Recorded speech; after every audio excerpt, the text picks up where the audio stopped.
ఆత్మ బంధువులందరికీ ఆత్మ ప్రణామాలు మాస్టర్స్. మాతృదేవో భవ, పితృదేవో భవ, ఆచార్య దేవో భవ. మనకి ఇంత చక్కటి ధ్యానాన్ని అందించినటువంటి బ్రహ్మర్షి పితామహ పత్రిజీ గారికి, సమస్త గురుమండలానికి, ఈ భూమాతకు, ప్రకృతి మాతకు, ఈ విశ్వానికి అందరికీ కూడా ఆత్మ నమస్కారాలు. మనకు జూమ్ క్లాస్ అందిస్తున్నటువంటి రంగనాథ్ సార్ కూడా ఆత్మ నమస్కారాలండి. క్లాస్కు వచ్చినటువంటి మీ అందరికీ కూడా ఆత్మ నమస్కారాలు. క్లాస్కు స్వాగతం. ఈరోజు మనకు మహావతార్ ఫౌండేషన్లో 14వ బ్యాచ్ 8వ రోజు క్లాస్కి అందరికీ స్వాగతం అండి. ముందుగా మనకు స్వాధ్యాయంలో 40 మాస్టర్స్ సందేశాలు అంటే ఆ బుక్ ద్వారా మనకు క్లాస్ తీసుకోవడానికి మనకు సుపరిచితులైనటువంటి గ్రేట్ సీనియర్ పిరమిడ్ మాస్టర్ గారు శ్రీనివాస్ సార్ గారు భీమవరం నుంచి రావడం జరిగింది. సార్ అందరికీ మనకు సుపరిచితులు. ధ్యానం అంటే ఏంటి, ధ్యానం ఎలా చేయాలి అనేసి ఒకసారి మనందరికీ కూడా సాక్షాత్కారం ఇచ్చేశారు. ఆ ధ్యానం ద్వారా అద్భుతమైన క్లాస్తో అందరికీ ఆ జ్ఞానాన్ని పంచారు. అంత గొప్ప మాస్టర్ ఈరోజు క్లాస్కి రావడం జరిగిందండి. ఈ 40 మాస్టర్స్ బుక్స్ ద్వారా వాళ్ళు ఏం సందేశం ఇచ్చారు అని డే 1 క్లాస్ ఈరోజు. సార్ నమస్తే సార్. క్లాస్ తీసుకోవాల్సిందిగా కోరుచున్నాను.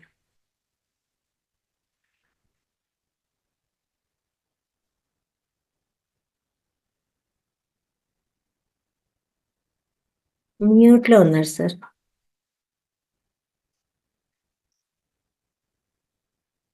Thank you very much madam. నమస్కారాలు మిత్రులందరికీ, ఆధ్యాత్మిక మిత్రులందరికీ మహావతార్ ఫౌండేషన్ వారి తరపున హృదయపూర్వక ధన్యవాదాలు. చక్కగా జూమ్ ద్వారా ఎంతో మందిని ఆధ్యాత్మికంగా ఎంతో ఉన్నతంగా మరియు ముందుకి నడుపుతున్నటువంటి మాస్టర్స్, మహావతార్ ఫౌండేషన్ మాస్టర్స్ నిమిత్త మాత్రంగా ఉంటూ అందరినీ ముందుకు తీసుకెళ్తున్నారు. వాళ్ళు ఒక టీమ్గా గ్రేట్ జాబ్. అది ముఖ్యంగా ఒక మనిషి ఆధ్యాత్మికంగా ఎదగడం అంటే ఏం లేదండి, ఆత్మపరంగా ఎదగడమే ఆధ్యాత్మికంగా ఎదగడం. ఏమంటే ఆధ్యాత్మికత లేకపోతే ఆత్మపరంగా ఎదగరా అంటే ఎదుగుతారు. ఆత్మపరంగా ఆధ్యాత్మికత లేకపోతే ఆత్మపరంగా బొట్టు చిన్నది ఎదుగుతారు. ఆధ్యాత్మికత ద్వారా ఆత్మపరంగా ఉన్నతంగా ఎదుగుతారు, స్పీడ్గా ఎదుగుతారు, ఎక్కువ ఎదుగుదల ఉంటుంది. ఆ ఆధ్యాత్మిక ఎదుగుదలకు అంటే ఆత్మపరంగా ఉన్నత స్థితికి బాగా చేరుకోవడానికి, ఉన్న స్థితి నుంచి ఉన్నత స్థితికి ఎదగడానికి, ఒక స్థితిలో వచ్చాం మనం భూమి మీదకి, మెరుగుపడి వెళ్ళాలి. కొంచెం ఉన్నత స్థితిని పొంది వెళ్తే అది ఎన్లైటన్మెంట్. సంపూర్ణంగా ఒక జన్మలో ఎదగక్కర్లేదు. ఎంతో కొంత ఈ జన్మ కంటే ఇంకొక జన్మకి కాస్తంత అయినా మనం ఉన్నతంగా మారి వెళ్తే అది ఎన్లైటన్మెంటే, అది ఎదుగుదలే. అది అందరూ హర్షిస్తారు పైలోకాల్లో. వెళ్ళిన తర్వాత కాస్త అయినా మెరుగుపడి వచ్చావు నువ్వు. ఎలాగైతే మన స్కూల్లో టీచర్స్ గత పరీక్షల్లో 40 వచ్చాయి అనుకోండి, 40 అంటే తక్కువే, కానీ నెక్స్ట్ ఎగ్జామ్ లో నీకు 50 మార్క్స్ వస్తే ఆ మాస్టర్స్ నిన్ను అప్రిషియేట్ చేస్తారు. వెరీ గుడ్, 10 మార్క్స్ ఇంప్రూవ్ అయ్యావయ్యా నువ్వు. 70, 80, 90 వచ్చే వాళ్ళు ఉన్నా నీవు పరంగా చూస్తే నువ్వు ఎదిగావని చెప్పి వాళ్ళు ఎలాగైతే మనల్ని అప్రిషియేట్ చేస్తారో స్కూల్లో టీచర్స్, ఆ పైన ఉన్న మాస్టర్లు కూడా నువ్వు వెళ్ళి కాస్త ఎదిగొచ్చావని చెప్తారు. కాబట్టి మనం తెలుసుకోవాల్సింది ఆత్మపరంగా ఎదగడమే ఆధ్యాత్మికంగా ఎదగడం. ఆధ్యాత్మిక మార్గం అంటే ఆత్మపరంగా ఎదగడం కోసం తీసుకునేటువంటి మార్గం. కాబట్టి ఆధ్యాత్మిక మార్గంలో మనిషి ఎదగడానికి మూడు దారులు ఉన్నాయి, మూడు మార్గాలు ఉన్నాయి. ఒకటి ధ్యానము, రెండవది స్వాధ్యాయము, మూడవది సజ్జన సాంగత్యం. ఈ మూడిటి వల్లే ఆత్మపరంగా మనం ఉన్నత స్థితికి చేరుకుంటాము. త్రిరత్నాలు అన్నారు పత్రిజీ దీన్ని. అందులో ధ్యానం అనేది మనకి ఎవరితో పని లేదు, ఎవరి శ్వాస వాళ్ళ దగ్గర ఉంది కాబట్టి కళ్ళు మూసుకొని ధ్యానం చేసుకుంటాం. స్వాధ్యాయంలో ఎంతో మంది మాస్టర్లు రాసిన గ్రంథాలు, వాళ్ళ జీవితం అంతా నేర్చుకున్న జ్ఞాన సారం అంతా మనం నేర్చుకుంటాం. ఆ విధంగా ఆత్మపరంగా మనం ఎంతో జ్ఞానాన్ని పొందుతాం. సజ్జన సాంగత్యం అంటే వాళ్ళ అనుభవ సారాన్ని మనం స్వయంగా వాళ్ళు చెప్పిన దాన్ని ప్రత్యక్షంగా మనం వింటాం. అది గొప్ప జ్ఞానాన్ని మనకి అందిస్తుంది. కాబట్టి ఈ మూడు మార్గాలు ఆధ్యాత్మిక ఎదుగుదల లేదా ఆత్మపరంగా ఎదుగుదల మనిషికి. అందులో స్వాధ్యాయం కూడా ఈ జూమ్ సెషన్స్ ద్వారా మనం పొందడం జరుగుతుంది. యాక్చువల్ గా పుస్తకాలు చదువుకుంటాము, కానీ పుస్తకాన్ని పరిచయం అనేది చాలా అవసరం. పుస్తకం చూస్తే మనకు తెలియదు, అందులో ఏమున్నదో చెబితే దాని పట్ల ఆసక్తి కలుగుతుంది. నేను ధ్యానంలోకి వచ్చిన తర్వాత అండి, అంతకు ముందు స్కూల్ పుస్తకాలు నా సబ్జెక్ట్ సిలబస్ చదవడమే తప్ప బుక్స్ రీడింగ్ తక్కువ. అసలు కొనేవాడినే కాదు ఏ బుక్ చూసినా. ఆ డబ్బులు దండగా అనుకునే. ధ్యానం చేసిన తర్వాత పుస్తకాల మీద ఇష్టం పెరిగింది. పుస్తకాలు బాగా కొనటం, బాగా చదవటం బాగా అలవాటు అయ్యి బుక్స్ చదవటం, ఆ నాలెడ్జ్ని మళ్ళీ మళ్ళీ రాసుకోవటం, నోట్స్ రాసుకోవటం అలవాటు అయ్యింది. అంత తపనగా ఉండేది. ఉంది కూడా. ఇప్పుడు కూడా అంతే. బుక్స్ చదివానంటే ఈవెన్ వీడియోస్ విన్నా, ఏదైనా వీడియోస్ విన్నా కూడా స్టాప్ చేసి మొత్తం పాయింట్స్ రాసుకుంటాను నోట్స్ లో. ఎందుకంటే ఆ వీడియో మళ్ళీ మనకు దొరుకుతుందో లేదో ఎప్పుడు మళ్ళీ చూస్తాం. బుక్ లో ఉందనుకోండి ఎప్పటికప్పుడు మనం రెఫర్ చేసుకోవడానికి ఉంటుంది. అలా ఎన్నో బుక్స్ చదివేవాడిని, చదువుతూ ఉంటాను నేను. బుక్ రీడింగ్ అనేది చాలా ఇంపార్టెంట్. పత్రి సార్ చెప్పారు, ధ్యానం కంటే గొప్పది బుక్ రీడింగ్ అని. కాబట్టి బుక్ రీడింగ్స్ లో ఎన్నో పుస్తకాలు చదువుతాము. అయితే నాకు చాలా ఇష్టమైన పుస్తకం అండి మహాజ్ఞానం. ఈ రోజు నేను చెప్పాల్సిన పుస్తకం ఇది, మహాజ్ఞానం అని. ఇది అసలు ఫస్ట్ ఏమని ఉండేదంటే ఈ బుక్ 40 మాస్టర్స్ 40 మెసేజెస్ అని ఉండేది. 40 మంది మాస్టర్లు 40 సందేశాలని బ్లూ కలర్ లో చిన్నగా సన్నగా ఉండేది. నేను ఫస్ట్ కొన్న, మొట్టమొదటి నేను ధ్యానంలోకి వచ్చి కొన్న పుస్తకం ఇదే. ఇప్పుడు పేరు మారింది మహాజ్ఞానం అని, కానీ అప్పట్లో చాలా కాలం ఉండేది. తర్వాత నేను బుక్స్ చదివేసి ఇచ్చేస్తాను అందరికి. నా దగ్గర లేవు, చాలా పుస్తకాలు కొని ఇచ్చేసాను. అది చాలా కాలం నేను ధ్యానంలోకి వచ్చిన కొత్తలో కొన్న పుస్తకం అది. ఎప్పుడు నాతోనే ఉండేది ఆ పుస్తకం. ఇలా పట్టుకొని ఇలా పట్టుకొని ఉండేవాడిని. రైల్వే స్టేషన్కి వెళ్తే ప్లాట్ఫామ్ మీద చదువుకొని, ట్రైన్ లోకి వెళ్ళినా ఆ బుక్కే చదివేవాడిని. ఈ పుస్తకం అంటే చాలా చాలా ఇంపార్టెంట్ బుక్ అండి. ఇందులో ఒక మనిషిని ఆధ్యాత్మికంగా పైకి లేపడానికి చాలా చాలా ఇది ఉపయోగపడుతుంది. గొప్ప గైడెన్స్ ఇచ్చే పుస్తకం ఇది. ఈ పుస్తకం యొక్క గొప్పతనం ఏంటంటేనండి, ఏ బుక్ అయినా ఒక మాస్టర్ సందేశం ఉంటుంది. ఈ పుస్తకంలో 40 మంది మాస్టర్లు ఇచ్చిన సందేశాలన్నీ బుక్ లో ఉన్నాయి. అంటే ఎలా ఉంటుందో చూసుకోండి. 40 మంది అంటే 40 పుస్తకాల సారం ఇది. ఈ పుస్తకం యాక్చువల్ గా అండి, అరుణ మేడం అని ఒక సీనియర్ మోస్ట్ పిరమిడ్ మాస్టర్. 93, 95, 1993, 95 టైంలో ఆవిడకి ధ్యానం బాగా చేసేవారు. పుస్తకాలు బాగా, మొత్తం ఇంగ్లీష్ బుక్స్ తెలుగు బుక్స్ బాగా రీడింగ్ చేసేదాన్ని. సీనియర్ మోస్ట్ మాస్టర్ సిఎస్ఆర్ మూర్తి గారని ఆవిడ వైఫ్. ఆవిడకి ధ్యానంలో కొంచెం బాగా డీప్కి వెళ్ళిన తర్వాత బాగా మాస్టర్లు కనబడడం, వాళ్ళు ఏదో అటు ఇటు తిరుగుతూ ఉండడం, ఈ పుస్తకాలు పెన్నులు కనబడుతుండేవంట. ఏంటి ఎప్పుడు నాకు ఇలా కనబడుతుందా అంటే, ఒక రోజు మాస్టర్లు, నువ్వు రాయాలి, మేము కొన్ని విషయాలు చెప్తాము, నువ్వు చాలా రాయాల్సి ఉంటుంది అని చెప్పారు. అని చెప్పడంతో ఇదేది నాకు తెలియదు, అసలు ఆవిడకి ఏం ప్రావీణ్యత లేదు.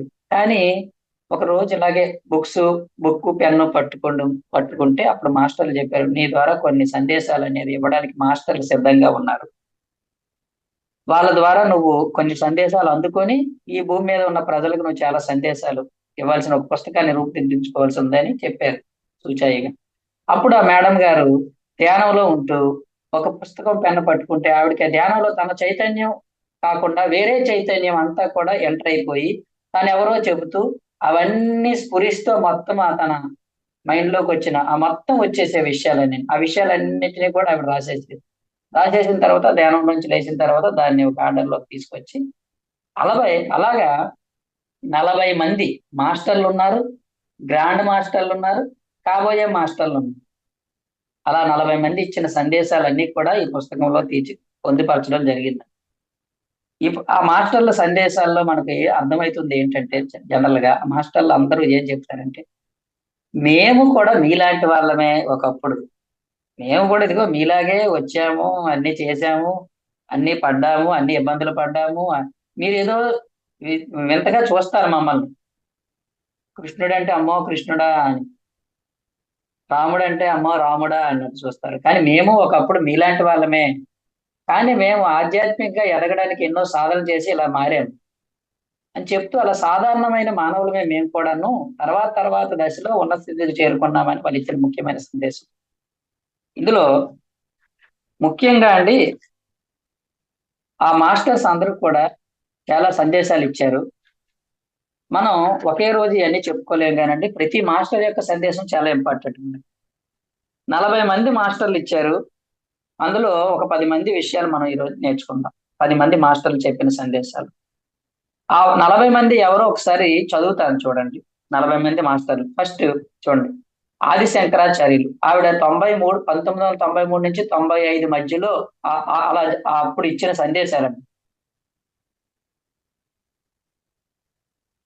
ఆది శంకరాచార్యులు చూడండి, రావణుడు, హిరణ్యకశిపుడు, విభీషణుడు, అశ్వత్థామ, నారదుడు, జనకుడు, యుధిష్ఠిరుడు అంటే ధర్మరాజు, దుర్వాసుడు, జమదగ్ని, వాల్మీకి, సీత, రాముడు, రమణ మహర్షి, యముడు, పార్వతి, శివుడు, గణపతి, భేతాళుడు, విక్రమాదిత్యుడు, ఇంద్రుడు, వాలి, కుంభకర్ణుడు, నానాజీ, అష్టావక్రుడు, చిత్రగుప్తుడు, హరిశ్చంద్రుడు, బలిచక్రవర్తి, సెయింట్ జేవియర్, ఏకలవ్య, రాఘవేంద్ర స్వామి, మార్ప, నియాంగో, కృష్ణుడు, దశరథుడు, హనుమంతుడు, సరస్వతి, కాళీ, వెంకటేశ్వర స్వామి, విశ్వామిత్రుడు.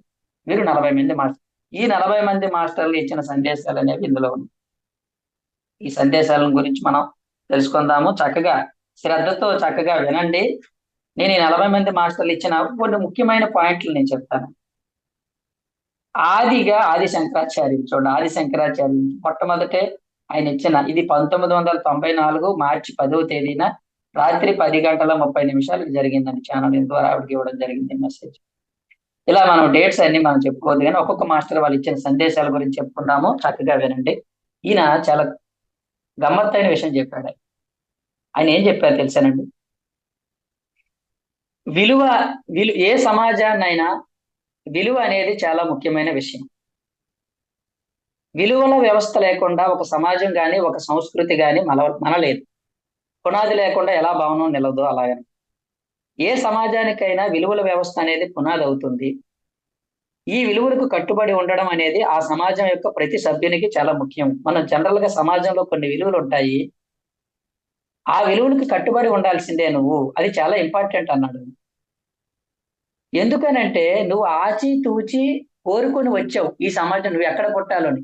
ఆ విలువలకు కట్టుబడి ఉండడానికి కోసం వచ్చావు. ఆ విలువల్లోనే నువ్వు నేర్చుకోవాల్సింది అంతా ఉందని తెలిసే వచ్చినప్పుడు నువ్వు ఆ విలువలు వాటిని నువ్వు వ్యతిరేకిస్తే నువ్వు అజ్ఞానంలో ఉన్నట్టే. కాబట్టి నువ్వు ఏ విలువలనైతే ఎంచుకొని వచ్చావో ఆ విలువలకి నువ్వు గౌరవించాలి. చూడండి, మీరు ఏ సమాజంలో పుట్టారో ఆ సమాజపు విలువలకు అనుగుణంగా మిమ్మల్ని మీరు మలుచుకోకపోతే పురోగతి సాధించలేరు. మీ సంస్కృతి సమాజాల విలువలను అనుసరించకపోవడం వల్ల మీ జీవిత సారమే మృగ్యమవుతుంది. ఇది ఎక్కడో ఉన్న ఇతర దేశాలు మెరుగ్గా ఉన్నాయని అనుకొని ఉంటే ఈ విలువల వ్యవస్థలో నేను పుట్టి ఉండేవాడినే కాదు. చూడండి, అది బాగుంది కదండి, ఆ దేశంలో ఇంకా బాగున్నాయి కదండి అనుకుంటే మరి అక్కడే పుట్టేవాడు కదా, ఇక్కడ ఎందుకు పుట్టావు నువ్వు? ఇక్కడ పుట్టేవు అంటే అక్కడికంటే ఇక్కడ ఏవో విలువలు బాగున్నాయనే కదా నువ్వు పుట్టావు. కాబట్టి నీ విలువల వ్యవస్థను నువ్వు గౌరవించి వాటిని అనుసరించడం నేర్చుకో. ప్రాథమికమైన విషయం ఏమిటంటే మనుషులు తమంతట తామే ఎంపిక చేసుకుని తగిన ప్రదేశంలో పుడతారు. నిర్ణీత విలువలు గల వ్యవస్థలో పుట్టమని ఎవరిని బలవంత పెట్టరు. అందులో ఏదైనా తప్పంటూ ఉంటే మీరు అసలు దాన్ని ఎంచుకునే వాళ్ళే కాదు, మీరు స్వయంగా ఎన్నుకున్నారు కాబట్టి తప్పనిసరిగా మీరు అందులోనే జీవించాల్సి ఉంటుంది. ఆ వ్యవస్థ నుంచే మీరు నేర్చుకోవాల్సి ఉంటుంది. ఎందువలనంటే కేవలం ఇక్కడ మాత్రమే మీరు ఆధ్యాత్మికంగా ఎదగగలరు, పరిణితి చెందగలరు, అభివృద్ధి చెందగలరు. స్నేహితులారా, గుర్తుపెట్టుకోండి, విలువల వ్యవస్థ, విలువ ఆధారిత వ్యవస్థ గురించి మాట్లాడుతున్నానంటే అది ఒక ఇంటి పరంగా, కుటుంబ పరంగా, కుటుంబ సంబంధాల పరంగా, అందులో మీ ఉనికి పరంగా నేను చెప్పాను. ఇది విలువల గురించి, సమాజంలోని సంస్కృతిలోని ఒక వ్యక్తి యొక్క ఆధ్యాత్మిక పెరుగుదలపై ఆ విలువల ప్రభావం గురించి టూకీగా నా అభిప్రాయం. జనరల్ గా మనం ప్రాపంచికతను పట్టించుకోకండి, ఆధ్యాత్మికతలో అంటాం.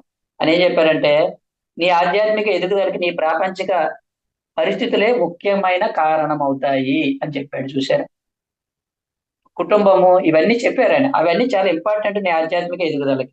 సంసారమే నిర్వాణం అన్నారా, అంటే దాని అర్థం ఇదే కదా. సంసారమే నిర్వాణం అంటే, సంసారం అంటే విలువలతో కూడి ఉంది. భార్య, భర్త, పిల్లలు, తల్లిదండ్రులు, ఒక సమాజము, ఇవన్నీ కట్టుబాట్లు ఇవన్నీ ఉన్నాయి కదండి. వాటి నుంచి చాలా నేర్చుకోవాల్సి ఉంటుంది. దానిని మీరు తీసి పడేయకండి అని ఆయన సందేశం ఇచ్చారు. అది మొట్టమొదటి ఆయన ఇచ్చిన సందేశం.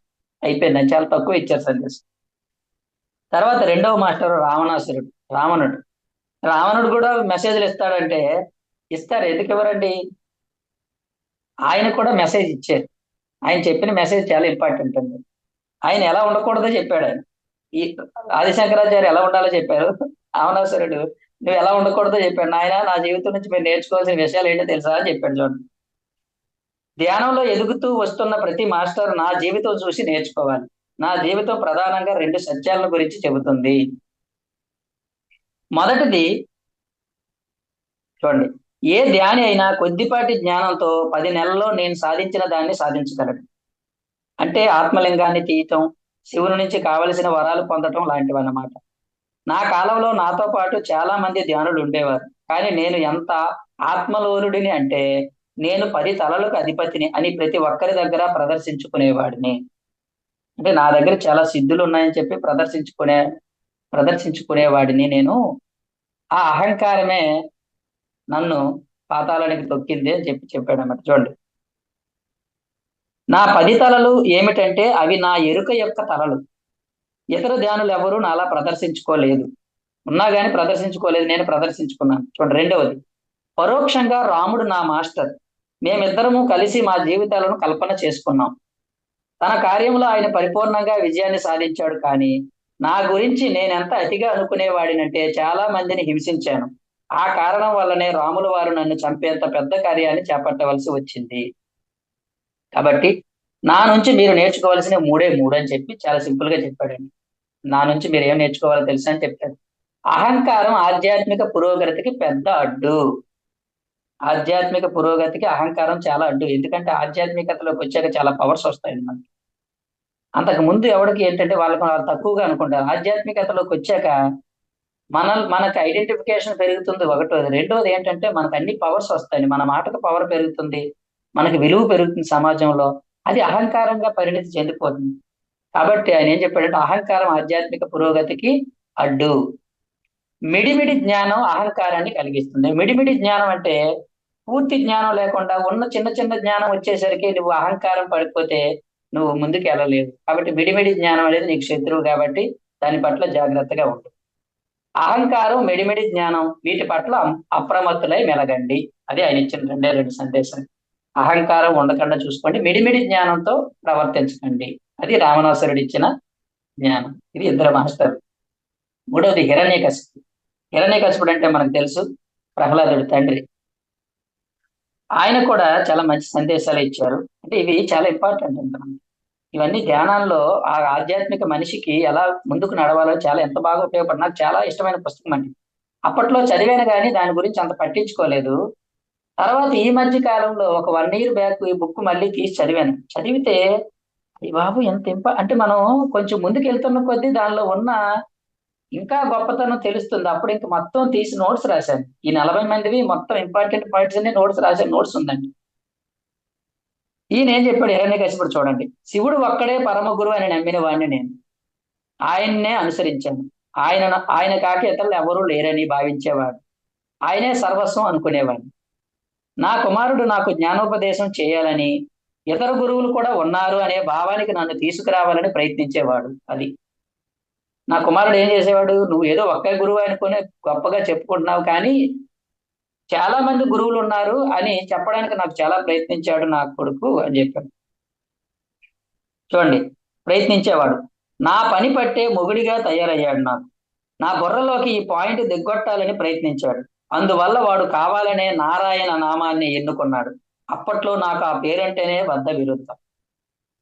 ఈవేళ ఒక ముఖ్య విషయాన్ని నీకు అర్థమయ్యేలాగా చెప్పాలి. నా అంతరాలలో నాకు తెలుసు నా కొడుకు చెబుతున్నది సరైనదేనని. కానీ ఆ విషయాన్ని నా నోటి ద్వారా చెప్పించాలని నా కొడుకు పూనుకున్నాడు. ఆ పని మటుకు నా వల్ల కాలేదు.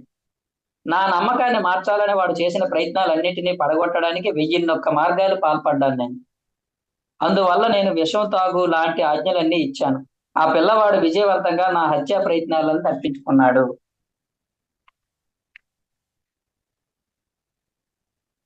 ఎప్పుడూ నేను ఓడిపోతూనే వచ్చాను. చివరికి నా తెలివి తక్కువతనానికి పరాకాష్ఠగా వాడిని సవాలు చేశాను, తన గురువును భౌతికంగా నా ఎదుట ప్రత్యక్షం చేయమని. కనుక ధ్యాన సాధకులారా, మీలో ఎవరైనా నాకు తెలుసు అని అనుకున్నట్లయితే దయచేసి కూర్చొని ధ్యానించి మీకు తెలిసిన దాన్ని నిజంగా తెలుసుకోవడం మొదలు పెట్టండి. నాకు తెలిసిందే కరెక్ట్ అనే భావనలో ఎప్పుడు ఉండకండి. నీకంటే ఎక్కువ తెలిసిన వాళ్ళు చాలా మంది ఉన్నారు. ఇంకా ఎంతో మంది గురువులు ఉన్నారు. చాలా మంది ఈయనే నా గురువు ఈ జీవితానికి అంటారు. పత్రి సార్ ఏమన్నారు? అందరూ గురువులే, అందరి దగ్గర నుంచి నేర్చుకో అన్నారు. ఈ ఒకే గురువుకి అంటు పెట్టుకుపోవడం అనేది ఆ హిరణ్యకశిపుడి తత్వం. అది చూడండి, మీ చుట్టూ మాస్టర్స్ ఉన్నారు. పైగా మీరంతా ఒకరికొకరు సహాయం చేసుకోవాలి. మీకు ఇవ్వబడుతున్న మార్గదర్శకత్వాన్ని దయచేసి కొల్లగొట్టండి. ఇతర మాస్టర్స్ మీకు సహాయం చేస్తారు కనుక అందుకు పూర్తి బాధ్యత వాళ్ళు తమ మీదకి తీసుకోలేరు. వాళ్ళు అలా చేసినట్లయితే మీరు నేర్చుకునేది ఎలా? హిరణ్యకశిపుడిగా నా జీవితం నుంచి నేర్చుకోవాల్సిన స్పష్టమైన పాఠం ఇదే. నా నుంచి మీరు నేర్చుకోవాల్సిన 2 విషయాలు గుర్తుంచుకోండి అని చెప్పాడు. చూడండి, చాలా ఇంపార్టెంట్ పాయింట్స్ అని చెప్పాడు. ఇతర మాస్టర్స్ ను దూషించకండి, ఎవరిని తక్కువగా చూడకండి. మాస్టర్స్ అంటే మన మాస్టర్లు కాదండి, హాస్టల్ మాస్టర్లు కూడా. శివుడు చాలా గొప్పవాడు అంటే ఇంకొకరిని తక్కువ చేసినట్టే కదా. ఆయన చేసింది అదే. కాబట్టి ఏ మాస్టర్ని దూషించుకోండి, ప్రతి ఒక్కరిని సరి సమానంగా చూడండి. బయట భౌతికంగా కనిపిస్తున్న మాస్టర్లు అవ్వచ్చు, హాస్టల్ మాస్టర్లు అవ్వచ్చు. ఇతర మాస్టర్లను దూషించకండి, మనందరం నేర్చుకోవాలండి. తర్వాత, తెలివి తక్కువతనంతో మీ జన్మ వృధా చేసుకోకండి. తెలివి తక్కువతనంతో జన్మంతా వృధా చేసుకోవద్దు అని చెప్పి ఆయన ఇచ్చాడు సందేశాలు ఇవి. తర్వాత ఇప్పుడు మనం ఇంతవరకు 3 మాస్టర్ల గురించి తెలుసుకున్నాం. తర్వాత 4వ మాస్టర్ విభీషణుడు. ఇవన్నీ గుర్తుపెట్టుకోవాలి. తర్వాత ఈ బుక్ చక్కగా మీరు కొనుక్కొని చక్కగా చదువుకుంటే చాలా విషయాలు ఉంటాయి మీకు ఇందులో. టూకీగా కొన్ని ఇంపార్టెంట్ పాయింట్స్ మాత్రమే చెప్తున్నాను. చాలా చెప్పారు వాళ్ళు, అందులో ఇంపార్టెంట్ పాయింట్స్ నేను చెప్తున్నాను. విభీషణుడు. విభీషణుడు అంటే తెలుసు, రావణాసురుడి తమ్ముడు. మనందరికీ తెలుసు విభీషణుడు ఎలాంటి వాడు. ఆ ఫ్యామిలీలో లేని మనిషి విభీషణుడు. ఆయన ఇచ్చిన సందేశం ఏంటంటే, నేను రావణుడి సోదరుడిని.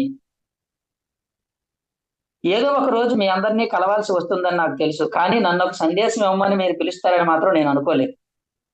సరే, నా జీవిత సందేశం ఏమిటంటే, మీ చుట్టూ అంతా పతనమైపోతుండగా, మొక్కలైపోతుండగా, నాశనం అయిపోతుండగా, మనుష్యుల్లో ఒకరిపై ఒకరి నమ్మకం లేకుండా పోతుండగా కూడా మీరు మాత్రం ఆధ్యాత్మికంగా ఎదగడం నేర్చుకోవాలి.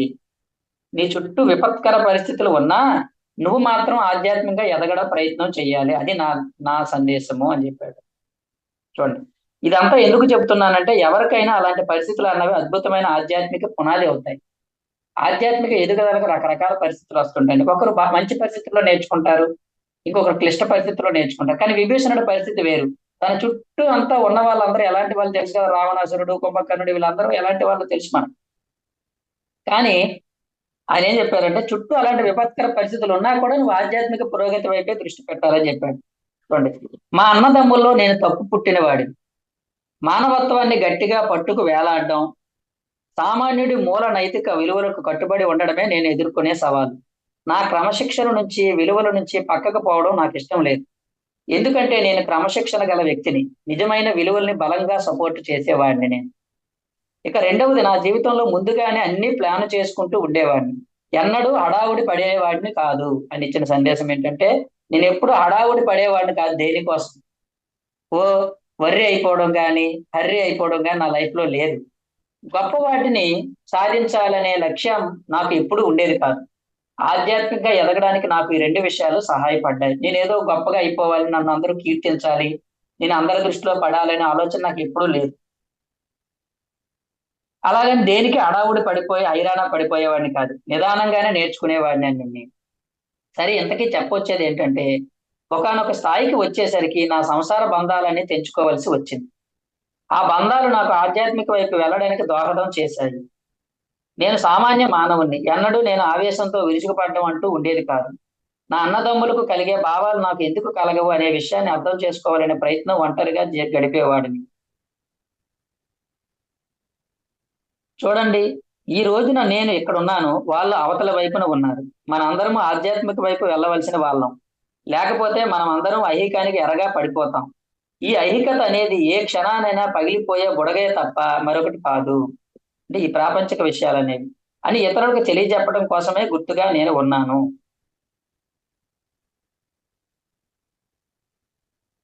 చూడండి, ఒకప్పుడు సామాన్యుని అయిన నేను ఈనాడు భౌతిక శరీరంలో చూడండి 7వ చైతన్య శరీరానికి మాస్టర్ గా ఉన్నాను. ప్రస్తుతానికి నేను ఏం చేస్తున్నానంటే సెవెంత్ బాడీకి మాస్టర్ గా ఉన్నాను. నేను అక్కడ పనిచేస్తున్నాను. నేను ఆ లెవెల్లో పనిచేస్తున్నాను. నేను మరి కొంత నిజాయితీగా ప్రయత్నం చేస్తే అతి త్వరలో నా స్థితికి మీరు కూడా చేరుకోగలుగుతారు.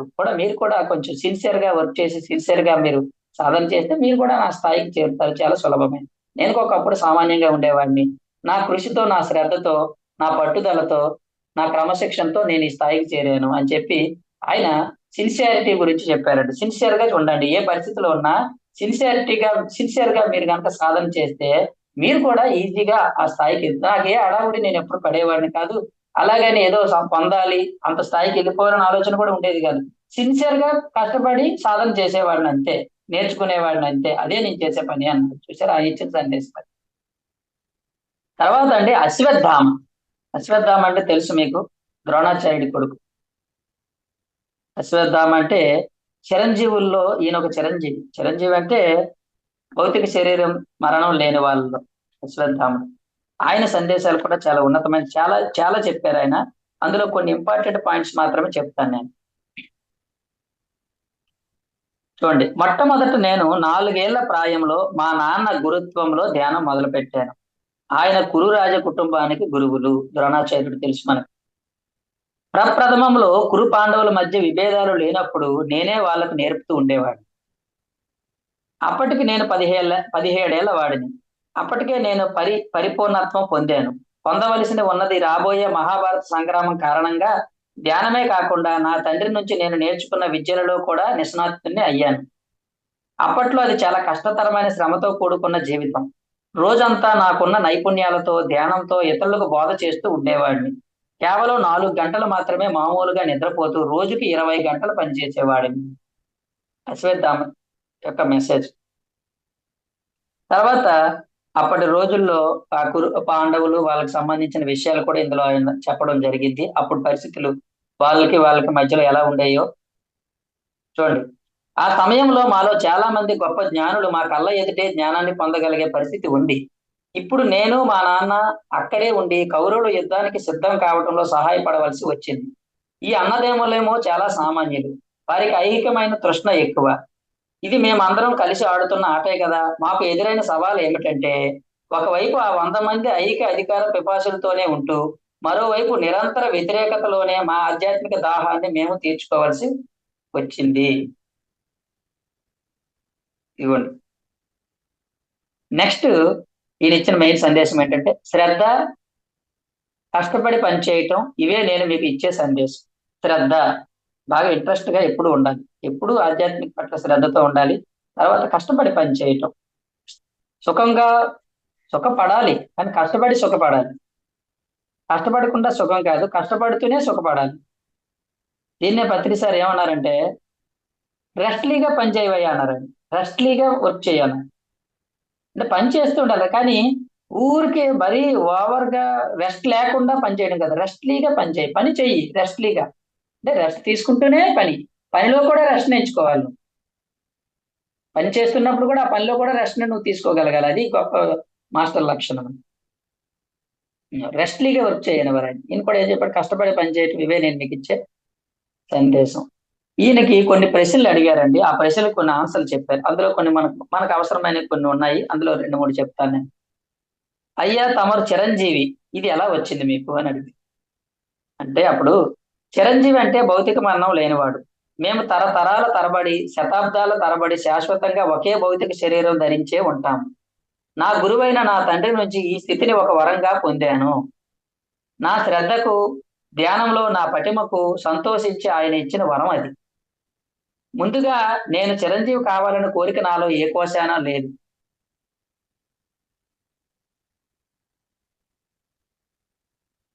తర్వాత ఎన్నో విషయాలు చెప్పారు ఆయన. చిరంజీవిగా ఉండాలంటే ఏంటి, క్వాలిటీస్ ఏంటండి, మేము కూడా చిరంజీవిగా ఉండాలంటే దానికి ఏమైనా రూల్స్ ఉన్నాయా అని అడిగితే అప్పుడు ఆయన కొన్ని చెప్పారు. ఉంటామో లేదో గాని మనం కొన్ని ఆయన చెప్పిన విషయాలు మనం చూద్దాం. ప్రతి క్షణం జీవించాలన్న కోరిక బలంగా ఉండడం. ఇది చాలా ఇంపార్టెంట్ పాయింట్ అండి. మనం ఇంకా జీవించాలి, నేను ఇంకా జీవించి ఉండాలి. ఎందుకంటే ఇంకా ఈ శరీరంతో మనం ఎప్పుడూ బ్రతుకు మీద ఆశ ఉండాలండి. చాలా మంది అంటారు ఇది ఎప్పుడైనా వెళ్ళిపోయేదే, మనం దాని గురించి ఎందుకు అంటారు. సత్యం తెలుసుకోవాలి కానీ ఈ శరీరాన్ని తీసుకొని వచ్చినప్పుడు మనకు శరీరం చాలా చేస్తుంది. కాబట్టి శరీరం మీద ఆశ ఉండాలి, ఇంకా బ్రతకాలి నేను, ఇంకా ఉండాలనే ఆలోచన, ఆశ ఉంటే, ఆ కోరిక ఉంటే మనం ఉంటామండి. ఫస్ట్ ఆయన ఏం చెప్పాడు, చిరంజీవిగా ఉండాలంటే ప్రతి క్షణం జీవించాలన్న కోరిక బలంగా కలిగి ఉండాలి. మనకే కాకుండా మానవ జాతికి కూడా సహాయపడే పనులు, సవాళ్లు ఒకదాని తర్వాత ఒకటిగా తీసుకొని చేసే సామర్థ్యం కలిగి ఉండడు. ఏం పని పాట లేకుండా ఉంటే లాభం లేదు. నీ వల్ల ఈ ప్రపంచానికి ఏదో ఒక మేలు జరుగుతుండేలాగా పనిచేయాలి. అప్పుడు ఏమవుతుందంటే ఆ మాస్టర్లు కూడా నీకు కాస్త అవకాశాలను ఇస్తూ ఉంటారు. ఇతరులకు ఆధ్యాత్మికంగా సహాయం చేయాలన్న కోరిక బలంగా ఉండాలి. నేను ఇంకా మాస్టర్లకు బోధించాలి, నేను ఇంకా సేవ చేయాలి అనే కోరిక ఉంటే నీకు ఇంకా ఆయుష్ ఉంటుంది, ఇంకా నువ్వు చిరంజీవిగా ఉండడానికి ఉంటావు అని చెప్పాడు. జీవితంలో అన్ని మార్గాల్లోని వాళ్ళ పట్ల ఆప్యాయత, సానుభూతి కలిగి ఉండడం. ద్వేషము, ఈర్ష్య అలాంటివి కాకుండా అందరి పట్ల సానుభూతి, అందరి పట్ల ఆప్యాయతను కలిగి ఉంటుంది. జనన మరణాలు మిథ్య అన్న జ్ఞానం కలిగి ఉండడం. కోరుకున్నంత కాలం ఒకే శరీరంలో ఉండగలమనే కోరిక కలిగి ఉండడం. ఎంతకాలమైనా ఉండొచ్చు ఈ శరీరంలో అనే ఆలోచన ఎప్పుడు ఉండాలి. అలా ఉన్నప్పుడు మీరు కూడా చిరంజీవులు కాగలరు అని అన్నారు. ఓకే, ఎవరికైనా కావాలనుకుంటే ఈ పాయింట్స్ పాటించండి, లేదనుకుంటే లేదు. ఇదిగోండి, చాలా మంది మానవ జాతిలో 99% మంది ఇలాంటి సవాలు ఎదుర్కోవడం కన్నా మరణమే మేలు అనుకుంటారు. వారి సంకల్పం అది. నేను మాత్రం భౌతిక అమరత్వాన్నే కోరుకుంటాను ఎక్కువగా. ఎందుకంటే ఇతరులకు సహాయపడటంతో పాటు మీ వ్యక్తిగత ఎదుగుదల అడ్డు ఆపు లేకుండా నిర్విరామంగా పని చేయొచ్చు నేను అని.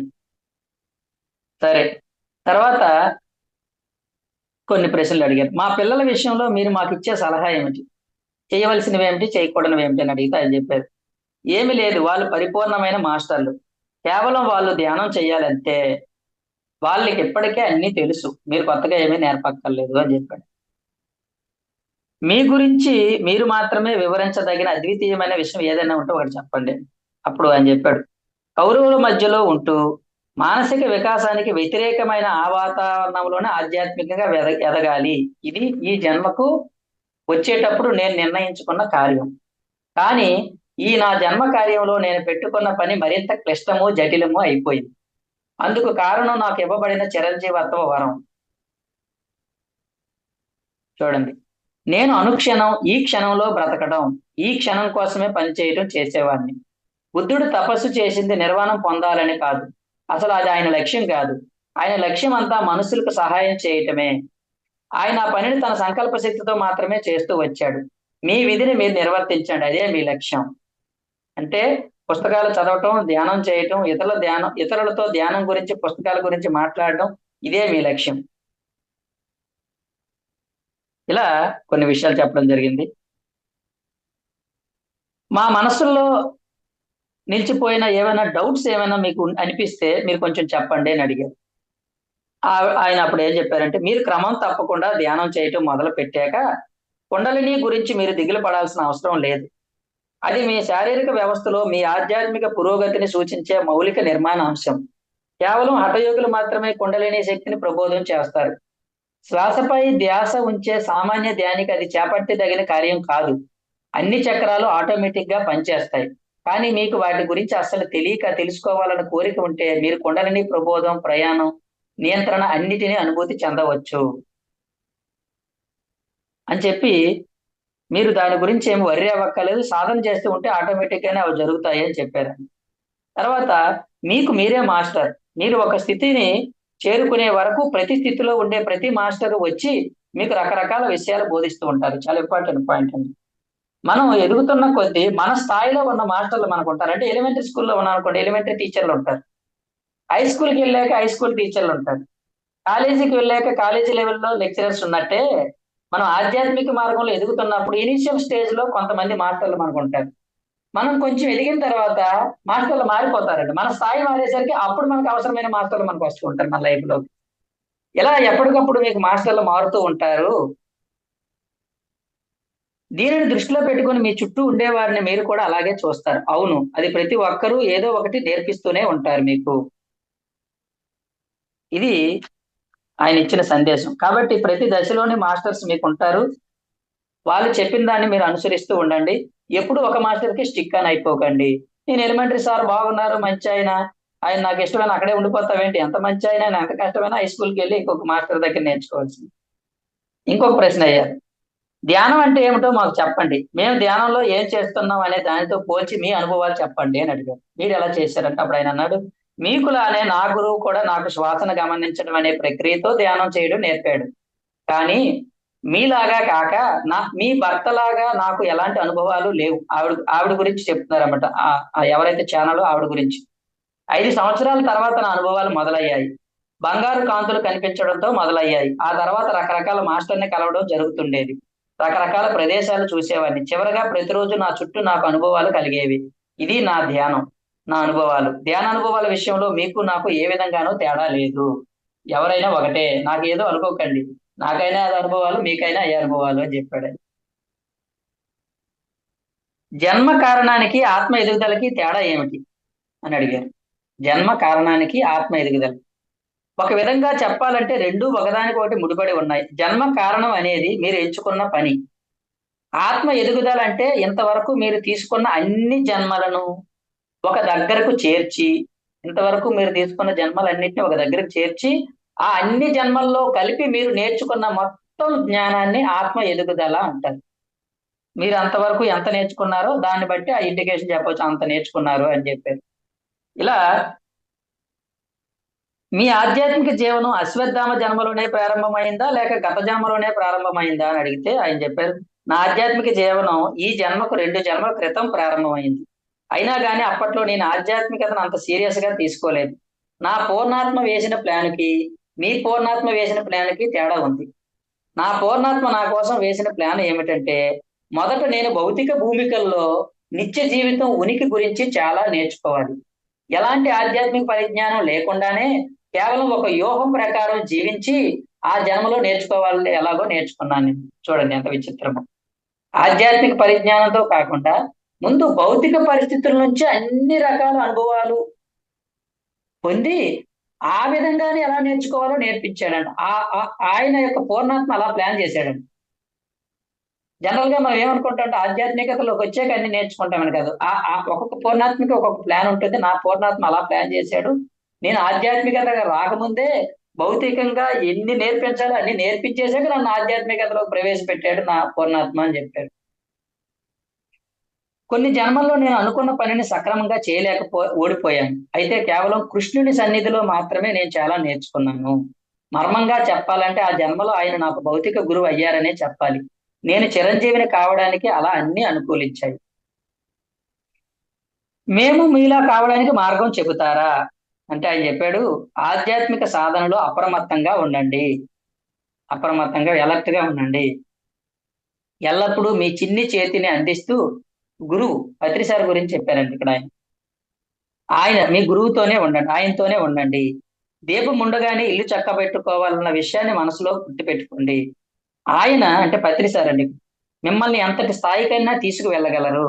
నేను ఫలానా కావాలని చెప్పండి, ఆయనే చేసేస్తారు. అంత సమర్థుడు, శక్తిమంతుడు ఆయన. లేకపోతే శిష్యులు చేరాలు అని పిలవడానికి బదులు తన శిష్యుల్ని మాస్టర్స్ అనే పిలిచే వాళ్ళు ఎవరున్నారు చెప్పండి అన్నాడు ఆయన. అది ఆయన ఇచ్చిన సందేశము. కాబట్టి ఇది అశ్వత్థామ ఇచ్చిన సందేశం అండి. చిరంజీవిగా ఎలా మారాలని చెప్పి ఇచ్చారు కొన్ని విషయాలు. అలాగే ఆయన చెప్పింది ఏంటంటే, కష్టపడి ముందుకు వెళ్ళండి, అలర్ట్ గా ఉండండి, ఆధ్యాత్మిక మార్గంలో అలర్ట్ గా ఉండండి. అలాగే ఒక్కొక్క పూర్ణాత్మ ఒక్కొక్క విధంగా తన ప్లాన్ చేసుకొని అంశాత్మలకి రకరకాల అనుభవాలు ఇస్తుంటుంది. కాబట్టి ఎప్పుడు ఒకే కోణంలో ఆలోచించకండి. ఎన్నో కోణాలు ఉంటాయి, అన్ని రకాలుగా కూడా జ్ఞానాన్ని సమీకరించుకోండి అని మీరు అబ్జర్వ్ చేయండి. అందరి మాస్టర్లలోని ఒకే రకమైన సందేశాలు అంటే డిఫరెంట్ గా ఉంటాయి. కానీ శ్రద్ధగా ఉండండి, సహనంగా ఉండండి, సాధన ఎక్కువ చెయ్యండి, అన్ని పరిస్థితుల నుంచి నేర్చుకోండి, ఇలాగే ఉంటాయి ఆన్సర్స్. అయితే వాళ్ళ లైఫ్ నుంచి మనం కొన్ని కొత్త విషయాలు మనం నేర్చుకునేది ఉంటుంది. తర్వాత ఆరో మాస్టర్ ఎవరంటే నారదుడు. నారదుడు అంటే తెలుసు కదండి, అందరికీ పుల్లలు పెడతాడు. కానీ ఈ పుస్తకం చదివే కంటే నాకు ఒక పాయింట్ తెలిసింది. అందరికి తగులు పెడతాడు, అన్ని లోకాలకి తిరిగి వీళ్ళకి వాళ్ళకి, అంతే సినిమాల్లో మన అలాగే అలాగే కదండి చూపిస్తారు నారదుడిని, కానీ ఆయన చేసిన పని వేరు. అది అంటే ఏది ఎలా మారిపోయిందో చూడండి. ఈ పుస్తకం ఆయన గురించి తెలుసుకున్నాక అర్థమైంది. ఆయన ఏమన్నాడంటే, నాకు తెలుసు నారదుడు కూడా చిరంజీవి అండి, అశ్వత్థాముడు లాగే. ఆయన అన్నారు, నాకు తెలుసు చిరంజీవులైన మాస్టర్ గురించి మీరు ఆలోచించడం మొదలు పెట్టిన తర్వాత నన్ను పిలుస్తారని. మిమ్మల్ని మొదటిసారి కలుస్తున్నాను కాబట్టి ఓకే హాయ్ చెప్తున్నాను అని చెప్తూ, నేను చిరంజీవి ఎలా అయ్యాను, నా మట్టుకు నాకు అది అనేక జన్మలుగా వస్తూ ఉన్న ప్రవాహం. నేనేమన్నారంటే, అది అనేక జన్మలుగా వస్తున్న ప్రవాహం. జీవితంలోని వివిధ రకాల పాఠాలు నేర్చుకోవడానికి నాకు అనేక జన్మలు పట్టింది. లెక్కలేనన్ని జన్మలు తీసుకున్నాను. ఒకటి రెండు చాలా జన్మలు తీసుకున్నాను. ప్రతి జన్మ, ప్రతి జీవితం నాకు నేర్పించిన జ్ఞానం యొక్క పూర్తి సారమే నేను ఇదే భౌతిక శరీరంలో శాశ్వతంగా బ్రతకగలగడం అన్న దానిని నాకు నేర్పింది. నా శరీరం వడలిపోదు కూడా. ఇప్పటికీ అది 40 ఏళ్ల శరీరం లాగా దృఢంగా తేలిగ్గా ఉంటుంది. అందుకని మీరు ఎప్పుడైనా అబ్జర్వ్ చేయండి, నారదుడిని ముసలి వాళ్ళకి ఎక్కడ చూపించారు, ఎప్పుడు నారదుడిని ఎంగగానే చూపిస్తారు సినిమాల్లో కూడా. నా పని ఏమిటంటే, ఇదిగోండి ఇక్కడ చెప్పారు, నా పని ఏమిటంటే నేను ఏం చేస్తుంటానంటే, ఒక పరిధి నుంచి మరో పరిధికి జ్ఞాన సందేశాలను మోసుకుపోవడం. అది ఆయన చేసే పని. ఒక డైమెన్షన్ నుంచి అంటండి, చూసారా అక్కడికి ఇక్కడ తిరుగుతుంటాడని చెప్తాం. ఒక డైమెన్షన్ నుంచి ఇంకొక డైమెన్షన్ కి, ఈ డైమెన్షన్ లో నేర్చుకున్న జ్ఞానాన్ని ఆ డైమెన్షన్ లో వాళ్ళకి వెళ్ళి నేర్పిస్తూ ఉంటాడంట. ఒక డైమెన్షన్ నుంచి ఇంకొక డైమెన్షన్ లోకి జ్ఞాన సందేశాలను మోసుకుపోవడం, అది నేను చేసిన పని. మనం ఏమనుకుంటాం, ఈ గొడవలన్నీ తీసుకుపోతాడు వాళ్ళకి వెళ్ళి, అది కాదండి ఇది చేసేది యాక్చువల్ గా అంటే జ్ఞాన సందేశాలు మోసుకుపోవడం ఇది చేసే పని. దాన్ని ఇలా మారిపోయింది మనకి ఇక్కడికి వచ్చేసరికి అంతా. గడుస్తున్న ఒక్కో యుగం నుంచి పాఠాలు నేర్చుకోవడం. నేను ఎన్నో యుగాల నుంచి చూస్తున్నాను, ప్రతి యుగం నుంచి నేను పాఠాలు నేర్చుకుంటున్నాను. మీకు తెలియడం కోసం చెబుతున్నాను, రాబోయే యుగంలో మనం అంటే మీరందరూ నేను అలాగే బ్రతుకుతాం. ఒక పరిధి నుంచి మరో పరిధిలోకి వెళ్తూ జీవిస్తామంట మనందరం అని చెప్తున్నారు. మీరు కూడా ఒక డైమెన్షన్ నుంచి ఇంకో డైమెన్షన్ కి వెళ్ళిపోతూ ఉంటారు, మీకు తెలిసిన జ్ఞానాన్ని సులభంగా చెప్తూ ఉంటామంట మనం అని చెప్పింది అది. ఇప్పటి వరకు నేనేం ఎంజాయ్ చేశానో అదే మీరు అందరూ కూడా ఎంజాయ్ చేస్తారు. నా తరహా జ్ఞానాన్ని పంచుకోవడానికి నాకు అప్పుడు మానవులు తోడుగా ఉంటారు. నా నా ఆలోచన ఏంటంటే, ఇప్పుడు నేను ఒక్కడు నాలాంటి వాళ్ళు కొంతమంది ఉన్నారు. ఇప్పుడు మీరు అందరూ తయారవుతున్నారు, కొన్నాళ్ళకి నాలాంటి వాళ్ళు అందరూ తయారవుతారు. ఇంకా డైమెన్షన్ నుంచి డైమెన్షన్ కి హాయిగా తిరుగుతూ జ్ఞానాన్ని సులభంగా పంచే వాళ్ళు నాకు తోడు దొరుకుతున్నందుకు నాకు చాలా ఆనందంగా ఉంది. మీ జన్మలను మీరు ఎలా ప్రారంభించారో అలాగే నేను నా వివిధ జన్మలను ప్రారంభించాను. మొదట్లో నేను ఒక మామూలు మనిషిని, కేవలం జన్మ కార్యాలు చేపడుతూ ఉండేవాడిని. పని సక్రమంగా చేయకుండా అదే భూమికకు మళ్ళీ మళ్ళీ వచ్చి పడుతూ ఉండేవాడిని. జీవితం విహీనంగా అనిపించి ప్రవీణంగా విసుగొచ్చేసింది నాకు. నెమ్మదిగా నాకు కొంచెం కొంచెం అర్థం కాసాగింది, ఏ లక్ష్యం లేకుండా బ్రతికేస్తున్నానని. ఎందుకలా నేను అనుకునేవాడిని.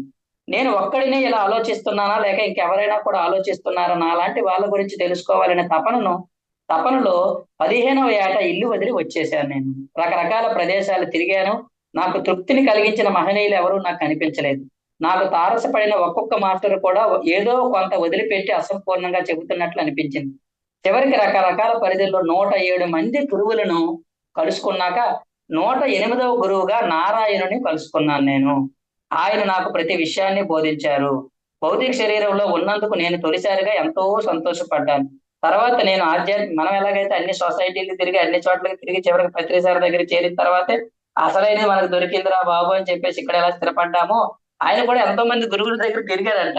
తిరిగి చివరికి నారాయణుడు దగ్గరికి చేరిన తర్వాత ఆయనకి ఆ జ్ఞానం అంతా బోధించిన తర్వాత అన్ని నేర్చుకున్నాను, అప్పుడు సంపూర్ణ జ్ఞానిగా మారాను అని చెప్పాడు. ప్రతి ధ్యానికి నేను ఇచ్చిన సందేశం ఏమిటంటే, మీకు ఉన్న ఎలాంటి జ్ఞానాన్ని అయినా సరే ఇతర ధ్యానులకు పంచండి. మనం చేసేది అదే అని చెప్పి సందేశం అది. మీరు కూడా పంచండి. నేను చిరంజీవత్వ వరాన్ని పొందింది ఇలానే.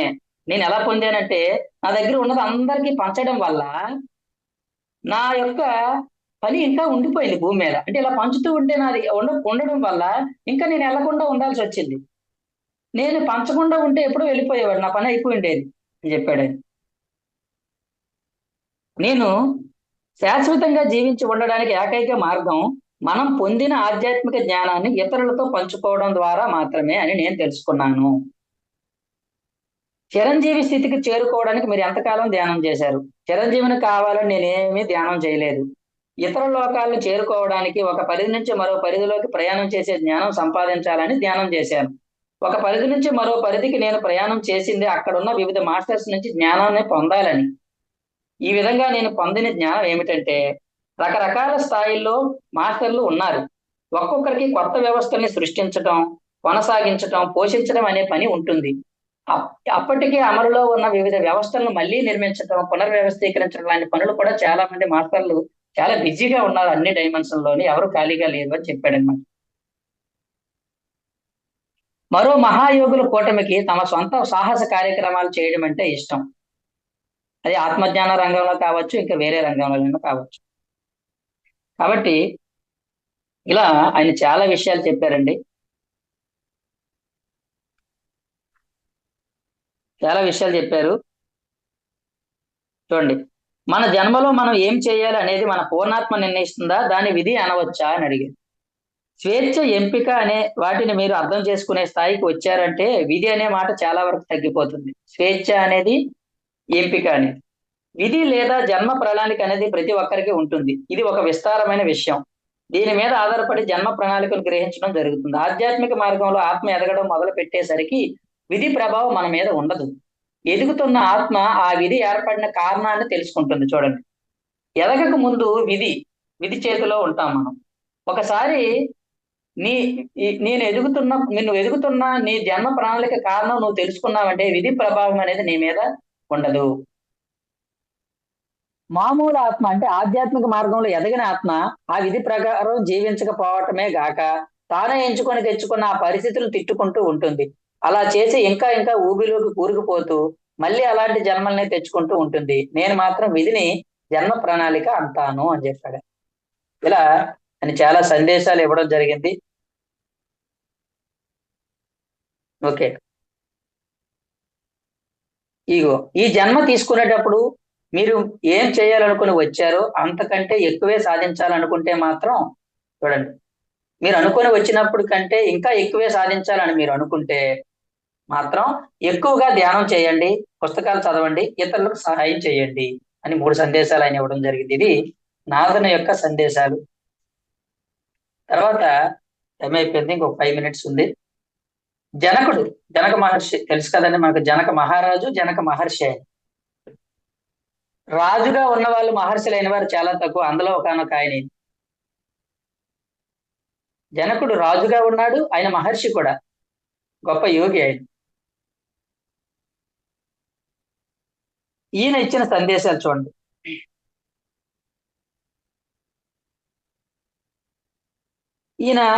ఆయన లైఫ్ గురించి కూడా చెప్పారు.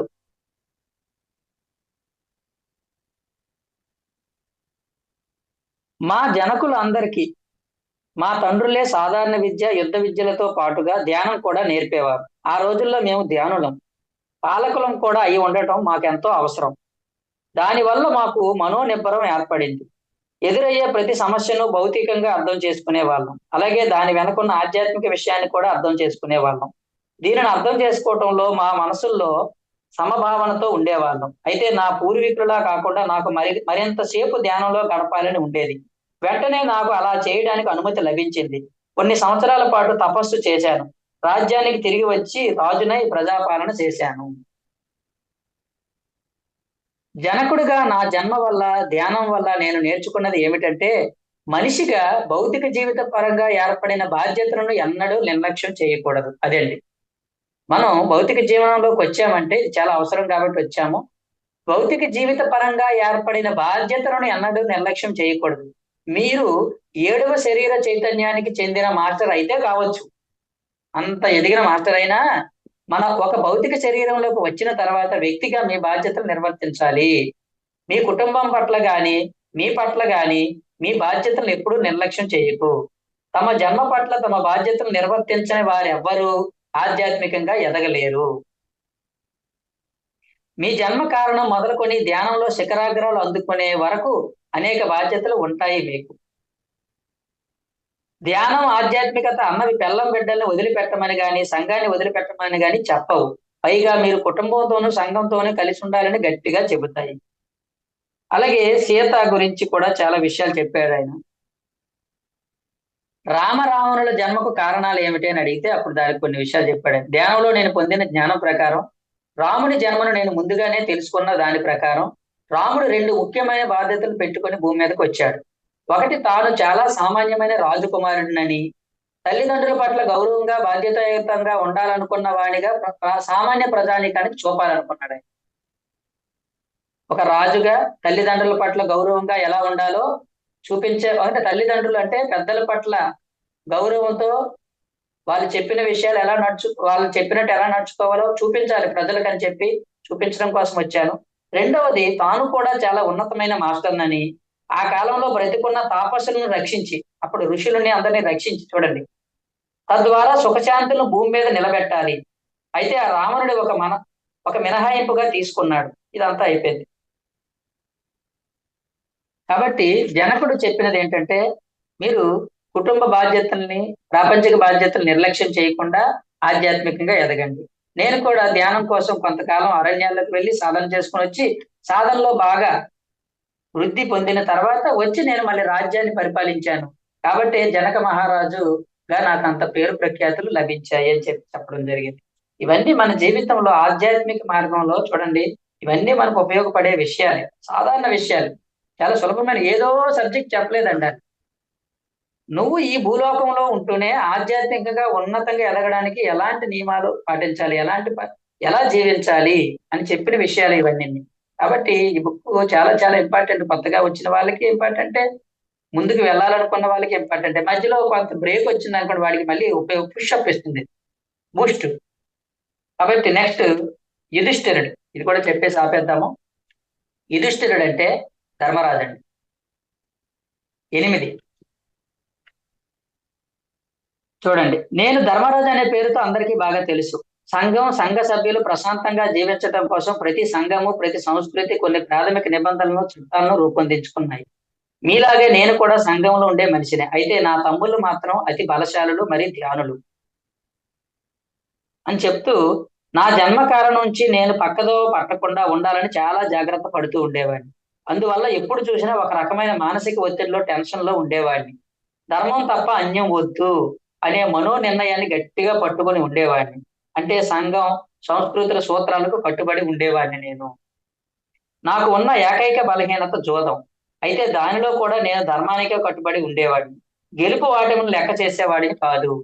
క్లుప్తంగా చెప్పాలంటే, ఎన్ని కష్టాలు వచ్చినా సరే తాను పుట్టి పెరిగిన పరిస్థితుల్లో ఉంటూనే, చూడండి చాలా ఇంపార్టెంట్ పాయింట్ అండి, మనం ఎలాంటి పరిస్థితుల్లో పుట్టామో అలాంటి పరిస్థితుల్లోనే ఉండాలి. వాటికి విరుద్ధంగా అంటే నేల విడిచి సాము చేయడం ఉండకూడదు. ఎన్ని కష్టాలు వచ్చినా సరే తాను పుట్టి పెరిగిన పరిస్థితుల్లో ఉంటూనే మనిషి పరిణితి చెందగలడు అనేది రుజువు చేయడానికే నేను బతికాను. మనం ఎలాంటి పరిస్థితుల్లో పుట్టి పెరిగామో అలాంటి పరిస్థితుల్లోనే ఉంటూ పరిణితి చెందాలి అని ఆయన చెప్పారు. గుర్తుపెట్టుకోండి, నా జన్మ ధ్యానం గురించి కానీ పుస్తకాలు చదవడం గురించి కానీ చెప్పదు. కేవలం సంఘానికి, సంస్కృతికి కట్టుబడి ఉండడం మాత్రమే చెప్తుంది. అంటే ధర్మబద్ధంగా జీవించాలని మాత్రమే నా జన్మ చెప్తుంది మీకు. ప్రతి మాస్టర్ నుంచి ఒక పాయింట్ మనం జేబులో వేసుకోవాలి.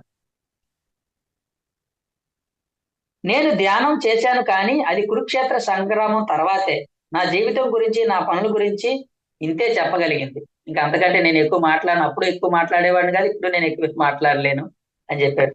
13 ఏళ్ల దేశ బహిష్కారం సమయంలో మీరు చేసిన పనులు ఏమిటి, ఆ సమయంలో శ్రీకృష్ణుడి పాత్ర ఎలాంటిది అని ఒక క్వశ్చన్ అడిగారు. అప్పుడు ఆయన చెప్పింది ఏంటంటే, చూడండి, 13 ఏళ్ల దేశ బహిష్కరణలో మేము చేసింది ఏమిటంటే, కౌరవుల కుటుంబాల్లోని వాళ్లకు చెందిన రకరకాల గ్రహస్థితుల వివరాలు సేకరించుకొని ఎవరిని ఏ విధంగా దెబ్బతీయాలో చూసుకున్నాం. మా తమ్ముళ్ళు అర్జునుడు, నకులు, సహదేవులు ఆ పనిలో మునిగి ఉండగా, భీముడు దుశ్శాసనుడి విషయంలో ఇలాంటి పనిలోనే ఉన్నాడు. నేను, కృష్ణుడు మాత్రం ఏ రకంగా దాడి చేస్తే మంచి చెడ్డలు ఎలా ఉంటాయి అనే విషయాలు, అంటే ధర్మయుద్ధం ఎలా చేయాలి అనే విషయాలను మేము ఆలోచించడంలో మునిగి ఉండేవాళ్ళం. అయ్యా, 12 ఏళ్ళు ఎడతెరిపి లేకుండా తపస్సులు ఏమీ చేయలేదు మేము. ఆ కాలంలో ఎన్నో యుద్ధాలు కూడా చేశాం. మేము జన్మ వచ్చింది కేవలం ధ్యానం కోసమే కాదు. ఎక్కువ భాగం ధ్యానంలో గడిపాం అనుకోండి. ఈ అరణ్యవాస కాలంలోనే అర్జునుడు బహుముఖ పరి అంటే మల్టీ డైమెన్షన్ వలనలో నేర్చుకున్నాడు అర్జునుడు. ఈ 12 ఏళ్ల అరణ్యవాసంలో అమితంగా లాభపడిన వ్యక్తి ఎవరైనా ఉన్నారంటే ఆవిడ ద్రౌపది. తన అతీంద్రియ శక్తులన్నిటినీ ఆమె తిరిగి తెచ్చుకుంది. కృష్ణుడు ఆమెకు ప్రధాన గురువు. అతని నుంచి ఆమె చాలా నేర్చుకుంది. ఇది ఆయన చెప్పింది. నెక్స్ట్ దుర్వాసుడు అండి. మీకు తెలుసు అనుకుంటా దుర్వాసుడు అనగానే కోపం, చాలా కోపిష్టి. మహర్షులలో దుర్వాస మహర్షి అనగానే కోపం గుర్తుకొస్తుంది. ఆయన నిత్య కోపి, ప్రతి క్షణం కోపిగా ఉంటాడని మనకు తెలుసు. కానీ ఆయన కొన్ని కొన్ని విషయాలు చెప్పారండి. ఆయన చెప్పిన విషయాలు చాలా గమ్మత్తుగా ఉన్నాయి చూడండి. నా వ్యక్తిగత జీవితం మీకు ఎలాంటి సందేశాన్ని ఇవ్వదు. నేను మీకు ఇచ్చే సందేశం ఒకటే. కోపం, చిరాకు ముక్కు మీద ఉండే మునిగా నేను ప్రసిద్ధుడి.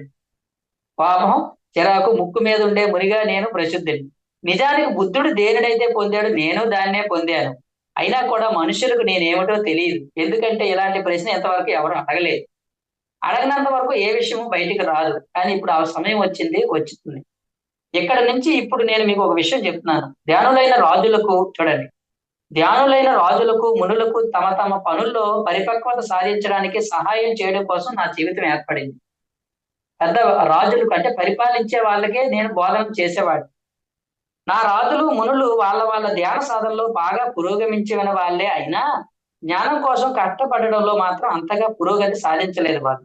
చిన్న చిన్న పనికిమాలిన తప్పులు చేస్తూ ఉండేవాళ్ళు. అందుకని వాళ్ళ మీద నాకు కోపం వస్తూ ఉండేది. నాకు కోపం రావడానికి ఎప్పుడైనా అదే కారణం. వాళ్ళు చేసే తప్పుల వల్ల నాకు కోపం వస్తుండేది. కానీ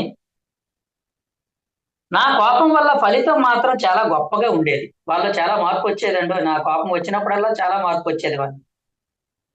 అది ఏమిటో గాని నా కాలంలో చరిత్ర వ్రాసే వాళ్ళు ఎప్పుడు నేను నా రాజులకు మునులకు ప్రశాంతంగా బోధ చేసేటప్పుడు ఆ చుట్టుపక్కలలో ఉండేవారు కాదు. చూడండి ఆయన బాధ చూడండి. నాకు కోపం వచ్చినప్పుడు మాత్రమే వాళ్ళ చుట్టుపక్కల ఉండేవారు. ఆయన పాపమైన మహర్షి అని ఎందుకు వచ్చేసాడంటే పాపం ఆయన ప్రశాంతంగా ఎన్నోసార్లు బోధనలు చేశారంట. కానీ ఆ టైంలో ఎవడో ఉండేవాడు కాదంట పక్కన. నేను ఎప్పుడు కోపంగా ఉన్నప్పుడు ఎవడో ఒకడు పక్కన ఉండేవాడు. ఇంకా అదెవరో నాకు కోపిష్టి అని పేరు వచ్చేసింది అని చెప్పాడు. మీరే చెప్పండి, ఏ మనిషి అయినా ఎప్పుడు చూసినా కోపంగా మాత్రమే ఉంటూ ఇంకా ఎలాంటి ఇతర భావాలు లేకుండా ఉండగలడా? వేరే భావాలకి అతనికి ఉండవా అసలు? అలా ఎవడైనా ఉండగలవా? నాకు ఒక కుటుంబం ఉండేది. భార్య బిడ్డలు ఉండేవారు. నేను వాళ్ళతో జీవించేవాడిని. రాజులతో అధికారులతో కలిసి పనిచేసేవాడిని. ఇతర మనులతోనూ శిష్యులతోనూ కలిసి ధ్యానం చేసేవాడిని. చాలా మామూలు జీవితం గడిపేవాడిని. కనుక కఠినుడు అని నా మీద ముద్ర వేయకండి. ఎందుకంటే నేను కేవలం కఠినంగా ఉండే గురువును కాదు. నేను ఒక మామూలు గురువును, అందరి గురువులాగే అని చెప్పాడు అన్నమాట. అదే ఆయన చూడండి, ఇంకా కొన్ని విషయాలు చెప్పారు చూడండి. ఏ ఇతర మాస్టర్ చూడండి, యేసు, బుద్ధుడు లేదా ఏ ఇతర మాస్టర్నైనా తీసుకోండి. వాళ్ళు సాధించింది మీరు కూడా సాధించాలంటే మీరు అదే చేయాలని కోరుకుంటున్నాను. నేను నమ్మకంగా చెబుతున్నాను, మీరు సాధిస్తారు. ఎందుకంటే మీ చుట్టూ దానికి అనుకూలమైన వాతావరణం ఉంది. ఇది టూకీగా జ్ఞానార్జనకు నా పద్ధతి. ఈ ప్రయత్నంలో ఇది మీకు గుడ్ లక్ అని చెప్పారు. చివరిగా అది ఆయన దుర్వాస మహర్షి ఇచ్చింది. చివరిగా జమదగ్గిన మహర్షి అంటే కూడా చాలా కఠినుడు అనే పేరున్న వ్యక్తి. ఈయన ఒక మంచి మెసేజ్ ఇచ్చాడు. ఒక మాస్టర్ ఎలా ఉండాలంటే ఎప్పుడు కఠినంగా ఉండాలి అని చెప్పాడు. ఎప్పుడు లొసుగుగా, వీక్గా, ఇతరుల మాటలకి పేలవంగా ఉండకూడదు. మాస్టర్ అన్నవాడు కఠినంగా ఉంటేనే శిష్యుడు నేర్చుకోవడం వాళ్ళు బాగా నేర్చుకుంటారని చాలా మంచి సందేశం ఇచ్చారు. నన్ను మొదట్లో ఈ పేరుతో పిలిచేవారు కాదు, జమదగ్గిని. మొండిగా కఠినంగా నేను చేసిన సాధన వల్ల నాకు ఆ పేరు వచ్చింది. నిజమే, నేను 16 ఆనాల కఠిన గురువును. ఇప్పటి వరకు కోపం అనేది లేకుండా ప్రశాంతంగా ఉండాలని నొక్కి చెప్పే మాస్టర్ని చూశారు మీరు. మాస్టర్స్ అంటే అలా ఉండాలని అనుకుంటారు చాలా మంది. ప్రశాంతంగా ఉండాలి, దయగా ఉండాలి, జాలిగా ఉండాలి అని. కానీ అలాంటి వాళ్ళని చూశారు కానీ అది సరికాదు. ప్రతి మాస్టర్ కఠినంగా ఉండి తీరాలి. మాస్టర్ కఠినంగా ఉండకపోతే తాను కోరుకునేది ఏది సాధించలేడు. చుట్టూ రకరకాల విపత్కర పరిస్థితులు వస్తుంటాయి. అందరూ మనల్ని ఆడుకుంటారు. మనం కఠినంగా, భద్రి సార్ చూడండి, ఆయన చాలా కఠినంగా చాలా ఉండే ఆయన దగ్గర. ఎంతో ప్రేమ, ఎంతో ఆప్యాయత అన్ని ఉండేవి, కానీ చాలా కఠినంగా ఉండేవారు. అందుకనే ఆయన దగ్గర పిచ్చి పిచ్చి వేషాలు వేయడానికి, పిచ్చి పిచ్చి మాట్లాడడానికి భయపడేవారు. ఆ కాఠిన్యం ఉండేది ఆయన దగ్గర. కఠినత్వం అనేది అద్భుతమైన అనుభూతి. దాని గురించి మనుషులు ఏమైనా అనుకోనివ్వండి. కఠినత్వం వల్ల చాలా విశ్వాసం, నమ్మకం కలుగుతుంది మనం. కేవలం కఠినత్వంలోనే మీరు మీ ఆలోచనలను, అభిప్రాయాలను స్పష్టంగా చెప్పగలరు. మీరు కఠినంగా స్ట్రిక్ట్ గా ఉండగలిగినప్పుడే మీరు మీ అభిప్రాయాన్ని చెప్పగలరు. లేకపోతే అవతల వాళ్ళకి మీవి ఎక్కవు అని చెప్పాడు ఆయన. బల్ల గుద్ది మరీ చెప్పగలరు. మీరు కఠినంగా ఉండగలిగినప్పుడు మీరు బల్ల గుద్ది మరి, అంటే ఆ ఆ విశ్వాసం మీలోంచి వస్తుంది. మీరు కఠినంగా ఉండగలిగినప్పుడే అన్నాడు. అంటే కఠినంగా ఉండడం అంటే స్ట్రాంగ్ గా ఉండడం. అలాంటి కఠినత్వానికి నా జీవితం ఒక ఉదాహరణ. ఒక దెబ్బతో నా కొడుకులో ఉండే గొప్పదనాన్ని బయటికి తెచ్చాను. అతనికి తన తల్లి మీద, అన్నదమ్ముల మీద ఉండే ప్రేమను, తన తండ్రి అయిన తన గురువు పట్ల అతనికి ఉండే సంపూర్ణమైన భక్తిని బయటికి తెచ్చాను.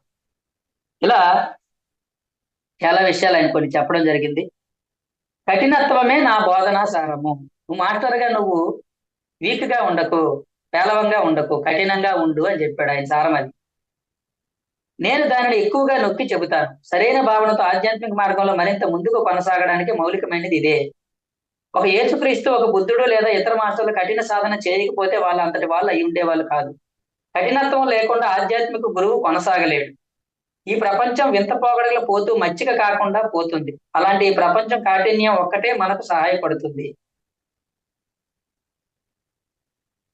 నా ఉద్దేశం ఏమిటంటే మీ చుట్టూ ఉండే వాళ్ళ నుంచి మీకు రక్షణ కవచం మీ కాఠిన్యమే. ఇది ఒక గొప్ప కోణం అండి. దీన్ని దీన్ని రెబలియస్నెస్ అంటారు. ఓషో ఏం చెప్పాడంటే దీన్ని రెబల్ గా ఉండమంటాడు ఆయన. ఓషో కుక్క ఒకటి ఉంటుంది రెబల్ అని. మాస్టర్ ఎలా ఉండాలంటే రెబల్ గా ఉండాలి. అంటే ఎవడిని లెక్క చేయని తత్వం ఉండాలి అని చెప్పి దాన్ని ఈయన కాఠిన్యం అన్నది చెప్పాడు. నా సందేశం ఏమిటంటే బలవంతుడే బ్రతకగలడు అనేది కాఠిన్యం యొక్క అసలు శిస్తలైన భాగం చెప్తూ, మీ ఆధ్యాత్మిక సాధన ఇలాగే కొనసాగించండి. విజయం మీ వెన్నంటే ఉంది. మీరు చేపట్టిన పనితనం చూస్తుంటేనే నేను మాట చెప్పగలను. మాస్టర్స్ ని అడగటం, వారి నుంచి సందేశాలు తీసుకోవటం కొనసాగించండి.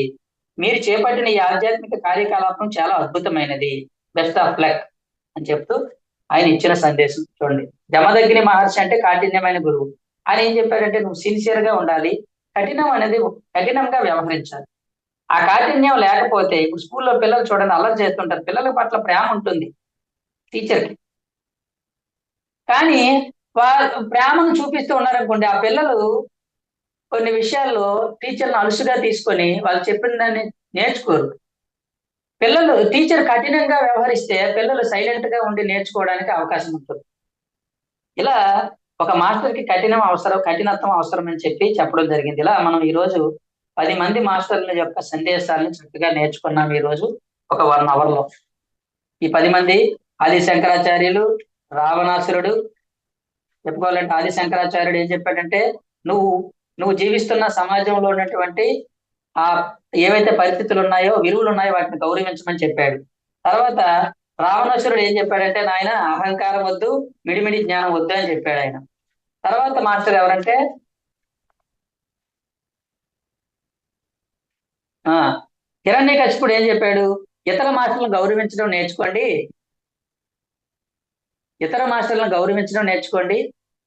అని చెప్పాడు ఆయన. తర్వాత విభీషణుడు ఏం చెప్పాడంటే నీ చుట్టూ ఎలాంటి విపత్కర పరిస్థితులున్నా, దారుణమైన పరిస్థితులున్నా ఆధ్యాత్మికంగా ఎదగడం నేర్చుకో అని చెప్పాడు ఆయన. తర్వాత విభీషణుడు తర్వాత అశ్వత్థామ ఏం చెప్పాడు, అశ్వత్థామ చాలా సందేశాలు ఇచ్చాడు మనకి. ఓకేనండి. తర్వాత నారదుడు ఏం చెప్పాడంటే ఒక డైమెన్షన్ నుంచి ఇంకొక డైమెన్షన్ కి మీరు జ్ఞానాన్ని తీసుకొని పోయేలా ఉండాలి, చిరస్థాయిగా జీవించడం నేర్చుకోవాలి, కష్టపడాలి. అశ్వత్థామ కూడా అదే చెప్పాడు, శ్రద్ధతో ఉండండి, కష్టపడండి, ఎంత మీరు కష్టపడితే అంత జ్ఞానం వస్తుంది మీకు, అంత ఎదుగుతారని చెప్పాడు ఆయన. నారదుడు కూడా ఏం చెప్పాడంటే మీరు ఎంతో ఎత్తుకి ఎదగొచ్చు, ఒక డైమెన్షన్ నుంచి ఇంకొక డైమెన్షన్ కి వెళ్ళి ఆ జ్ఞానాన్ని బోధించే స్థాయికి మీరు వెళ్ళొచ్చు, మీరు భవిష్యత్తులో అలా వెళ్తారు, నేనే ఇంతవరకు ఉన్నాను, నాతో పాటు మీరు కూడా రెడీ అవుతున్నారంటూ నాకు సంతోషంగా ఉందని చెప్పాడు. తర్వాత జనక మహర్షి ఏం చెప్పారంటే ఆధ్యాత్మికత కోసం భౌతిక జీవితాన్ని, ప్రపంచాన్ని, ఉద్యోగాల్ని, కుటుంబాలని, వీటిని నువ్వు పక్కన పెట్టకు, వాటిని నువ్వు వదిలిపెట్టకు, వాటిని కూడా చూసుకుంటేనే నువ్వు ఆధ్యాత్మికంగా ఎదగాలి తప్ప ఆధ్యాత్మికత కోసం నువ్వు వాటిని వదిలిపెట్టాల్సిన అవసరం లేదు. సాంఘిక జీవనం గడుపుతూనే నువ్వు ఆధ్యాత్మికంగా ఎదగాలి. దానికి కూడా నీకు శ్రద్ధ, పట్టుదల ఉండాలి. యుధిష్ఠిరుడు అంటే ధర్మరాజు ఏం చెప్పాడంటే, నువ్వు ధర్మంగా జీవించడం నేర్చుకోవాలి. మనం ఏ పని చేసినా కూడా స్ట్రాంగ్ గా ఉంటూ ధర్మంగా ఉండడం నేర్చుకోవాలని చెప్పాడు. దుర్వాస మహర్షి ఏం చెప్పారంటే, మనం ఎవరైనా తప్పు చేసినప్పుడు, ఆధ్యాత్మిక మార్గంలో తప్పులు చేసినప్పుడు వాళ్ళ మీద కోపంతో వాళ్ళని సరిచేయడం నేర్చుకోవాలి. లేకపోతే వాళ్ళు చేసిందే కరెక్ట్ అనుకుంటూ ముందుకు ఎదగలేరు. కాబట్టి కోపము, చిరాకు అనేవి ఇతరులు చేసిన తప్పుల వల్ల వస్తూ ఉంటాయి. అది తప్పేమీ కాదని చెప్పాడు దుర్వాసుడు. చివరికి జమదగ్ని మహర్షి ఏం చెప్పాడంటే, కఠినత్వం అనేది ఉండాలి.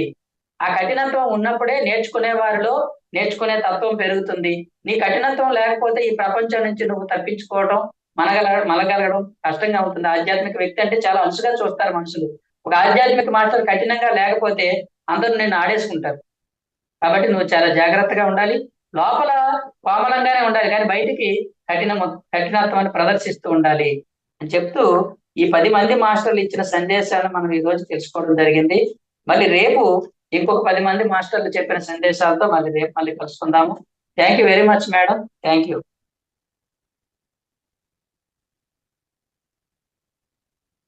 Thank you sir. Madam. Yes madam. చాలా అద్భుతంగా వివరించారు సార్. నేను అనుకున్నాను మాస్టర్స్ అంటే మామూలుగా మన దాంట్లో ఉన్న సీనియర్ మాస్టర్స్ ఎవరో రాశారు అనుకున్నాను. కానీ మీ క్లాస్ మొదలు పెట్టంగానే చెప్పారు, వాళ్ళ లిస్ట్ చెప్పారు.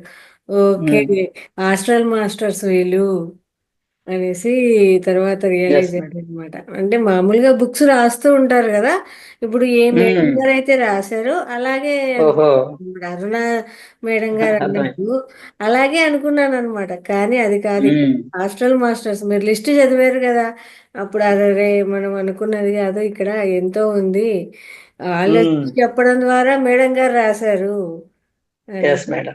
అది కూడా సందేశాలు ఒక్కొక్కరు ఎంత అద్భుతంగా ఉన్నాయో, ప్రతి ఒక్కరు చూడండి.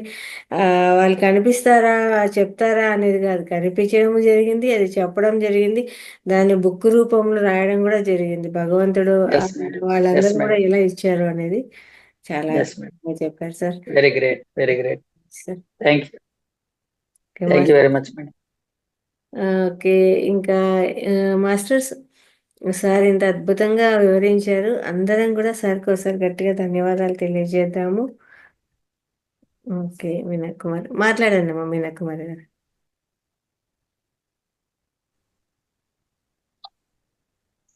నమస్తే మేడం. నమస్తే సార్. ఈరోజు మేడం చాలా నమస్తే. అద్భుతమైన జ్ఞానాన్ని, నిజంగా మహాజ్ఞానమే సార్ ఇది. నిజంగా అంత అద్భుతమైన జ్ఞానాన్ని అందించారు. నేను కూడా ఫస్ట్ మేడం లాగే అనుకున్నాను, సీనియర్ మాస్టర్స్ అంటే వాళ్ళకు సీనియర్ మాస్టర్స్ మెసేజ్ ఇది ఉంది అని అనుకున్నాము. కానీ మీరు లిస్ట్ చదివినప్పుడే అర్థమయ్యింది ఈ మాస్టర్స్ ద్వారా జ్ఞానం అనేది అందించబడింది అనేది. కాబట్టి ఈ జ్ఞానం అనేది అనంతంగా ఉంటుంది సార్. ప్రతి ఒక్కరి దగ్గర నుంచి, అందుకే మనకి పత్రి సార్ ప్రతి ఒక్కరి దగ్గర నుంచి అన్ని ఒక్కొక్క గుణం ఉంటుంది, అన్ని నేర్చుకోవాలా అని ఎప్పుడు చెప్తూనే ఉంటారు. నేర్చుకున్నప్పుడే మనం ఎదుగుతూ ఉంటాము. ఎప్పుడు అందుకనే ప్రాపంచిక జీవితంలో తృప్తి ఉండాలి, కానీ ఆధ్యాత్మిక జీవితంలో ఎప్పుడు అసంతృప్తిగానే ఉండాలి. తృప్తి పడి అక్కడితో ఆగిపోకూడదు, ఎదుగుదల కూడా ఆగిపోతుంది. కాబట్టి ఇటువంటి మంచి సందేశాలు విన్నప్పుడు మనకు కూడా ఎంతో స్ఫూర్తిగా ఉంటుంది సార్. చాలా ఇంత మంచి జ్ఞానాన్ని మాకు అందించిన దానికి మీకు శతకోటి ఆత్మ ప్రణామాలు తెలియజేస్తున్నాను sir. Thank you so much sir. Aruna madam కు ధన్యవాదాలు. ఆ బుక్ మనకు అందించిన మేడం గారు. అవును సార్, కరెక్ట్. ఆ మేడం కూడాను ఈ సందర్భంగా కృతజ్ఞతలు తెలుపుకుంటున్నాను sir. Thank you yes sir. Madam. Yes madam. ఇంకా మాస్టర్స్ మాట్లాడండి ఎవరైనా.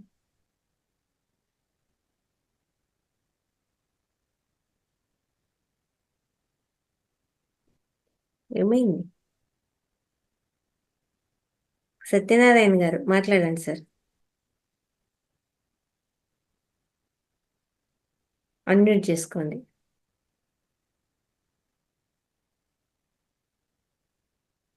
సత్యనారాయణ గారు, రామ సత్యనారాయణ.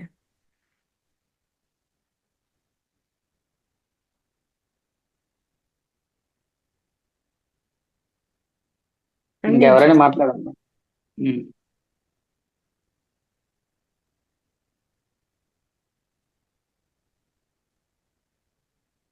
నమస్తే సార్. నమస్తే నమస్తే సార్ బాగుంది సార్ స్పీచ్. నేను కొద్దిగా లేట్ గా వచ్చాను సార్, బయట వెళ్ళాను, కొద్దిగా లేట్ గా వచ్చాను. 9:15 అట్లా స్టార్ట్, అప్పటి నుంచే వచ్చాను. మళ్ళీ బాగుంది సార్ క్లాస్, బాగా చెప్పారు సార్. అందరు మాస్టర్ల నారదుడి నుంచి నేర్చుకోవాలి మనం. అశ్వత్థామ గారి గురించి, నారదుడి గురించి అన్ని చాలా బాగా వచ్చింది సార్. అంతా చాలా బాగా చెప్పారు sir. Yes sir. Thank you sir. Yes madam. Ravi నమస్తే మేడం. నమస్తే. నమస్తే సార్. మేడం నమస్తే. సార్ బాగుంది సార్, బాగా అర్థమైంది సార్ మాకు మీరు చెప్పిన క్లాసు. అందరి గురించి ఎవరి దగ్గర ఏది జ్ఞానం ఉన్నా మేము తెలుసుకోవాలి, మాకు తెలిసింది ఇతరులకు పంచాలి. ఎస్ అంతే. ఎస్. సరే సార్, చాలా బాగుంది, చాలా బాగుంది. అందరి దగ్గర తెలుసుకోవాలి, మనం తెలుసుకున్న దాన్ని అందరికీ పంచడం అనేది ఎవరు చెప్పారు చెప్పండి? ఇప్పుడు మీరు విన్నారు కదా, అది ఎవరి సందేశం చెప్పండి. అంటే లైన్ వైజ్ గా అలా పంచడం వల్లే మీరు చిరంజీవులుగా ఉంటారని ఒక ఆయన చెప్పారు. ఎవరు చెప్పారు చెప్పండి? బాగా చెప్పారు, సందేశం చెప్పారు, అది ఎవరు చెప్పారు చెప్పండి? వెరీ గుడ్, ఎవరో కానీ కరెక్ట్ గా చెప్పారు. నారద మహర్షి చెప్పాడు. పార్వతి నేను అలాగే చిరంజీవిని అయ్యాను, అలా పంచడం వల్లే చెప్పాడు ఆయన. Very good. ఎవరో కానీ కరెక్ట్ గానే చెప్పారు. మాట్లాడండి మేడం, మాట్లాడండి. Okay right.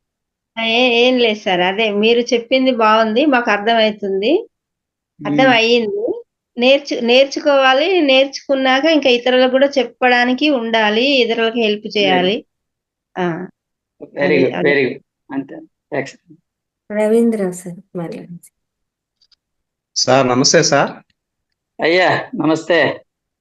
ఈ రోజు ఈ 10 మంది మాస్టర్ల గురించి చాలా చక్కగా వివరించారు సార్.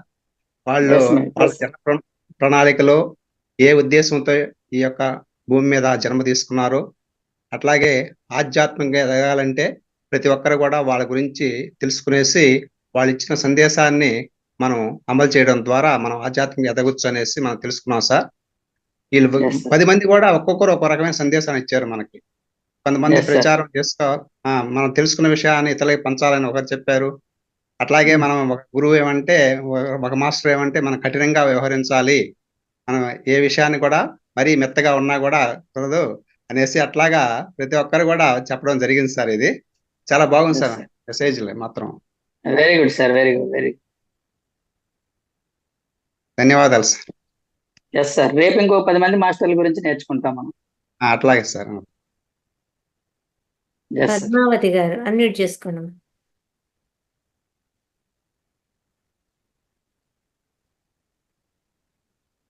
మాట్లాడండి. ముందుగా మన జగద్గురువైన బ్రహ్మర్షి పితామహ సుభాష్ పత్రిక ఆత్మపూర్వక ప్రణామాలు మేడం. మహావతార్ ఫౌండేషన్ వాళ్ళకి ఆత్మపూర్వక ప్రణామాలు. శ్రీనివాస సార్కి, జూమ్ లో ఉన్న ఆత్మస్వరూపులందరికీ ఆత్మపూర్వక ప్రణామాలు. మేడం, నేను కెమెరా ఆన్ చేయడానికి ఇక్కడ సిచ్యువేషన్ సరిగా లేదు మేడం, అందువల్ల నేను చేయట్లేదు. అయితే సార్, శ్రీనివాస సార్ క్లాసెస్ చాలా అద్భుతంగా ఉంటాయండి. ఎందుకంటే మేము కనీసం 1 year నుంచి ఫాలో చేస్తున్నాం సార్ క్లాసెస్. మీరు చక్కగా సార్ క్లాసెస్ అన్ని ఈ మధ్య అన్ని అలా చెప్పించడం మాకు చాలా హ్యాపీగా ఉందండి. ఎందుకంటే ఆ సార్ క్లాసెస్ బాగా స్ప్రెడ్ అవ్వాలని చెప్పి కోరుకునే వాళ్ళల్లో మేము కూడా పాత్ర వహిస్తూ ఉండేవాళ్ళం మేడం. ఇంకా సార్తో చెప్పించండి క్లాసెస్. అప్పుడు ఇప్పుడు దాకా మీరు చెప్పించడండి నేను ఫాలో చేస్తూనే ఉన్నాను మేడం. అయితే ఈ రోజు కూడా సార్ 40 మాస్టర్స్ గురించి చెప్పేటప్పుడు 40 మాస్టర్స్ అంటే ఎవరి గురించి చెప్తారా అని చెప్పని అనిపించింది నాకు కూడా. ఎందుకంటే ప్రతి ఒక్కళ్ళకి ఆ ఫీల్ తీసుకొచ్చేలాగా సార్ దాంతో స్టార్ట్ చేయడం జరిగింది. ముఖ్యంగా 2 పాయింట్స్, అన్ని పాయింట్స్ బాగున్నాయండి, కానీ అన్ని చెప్పలేం కదా.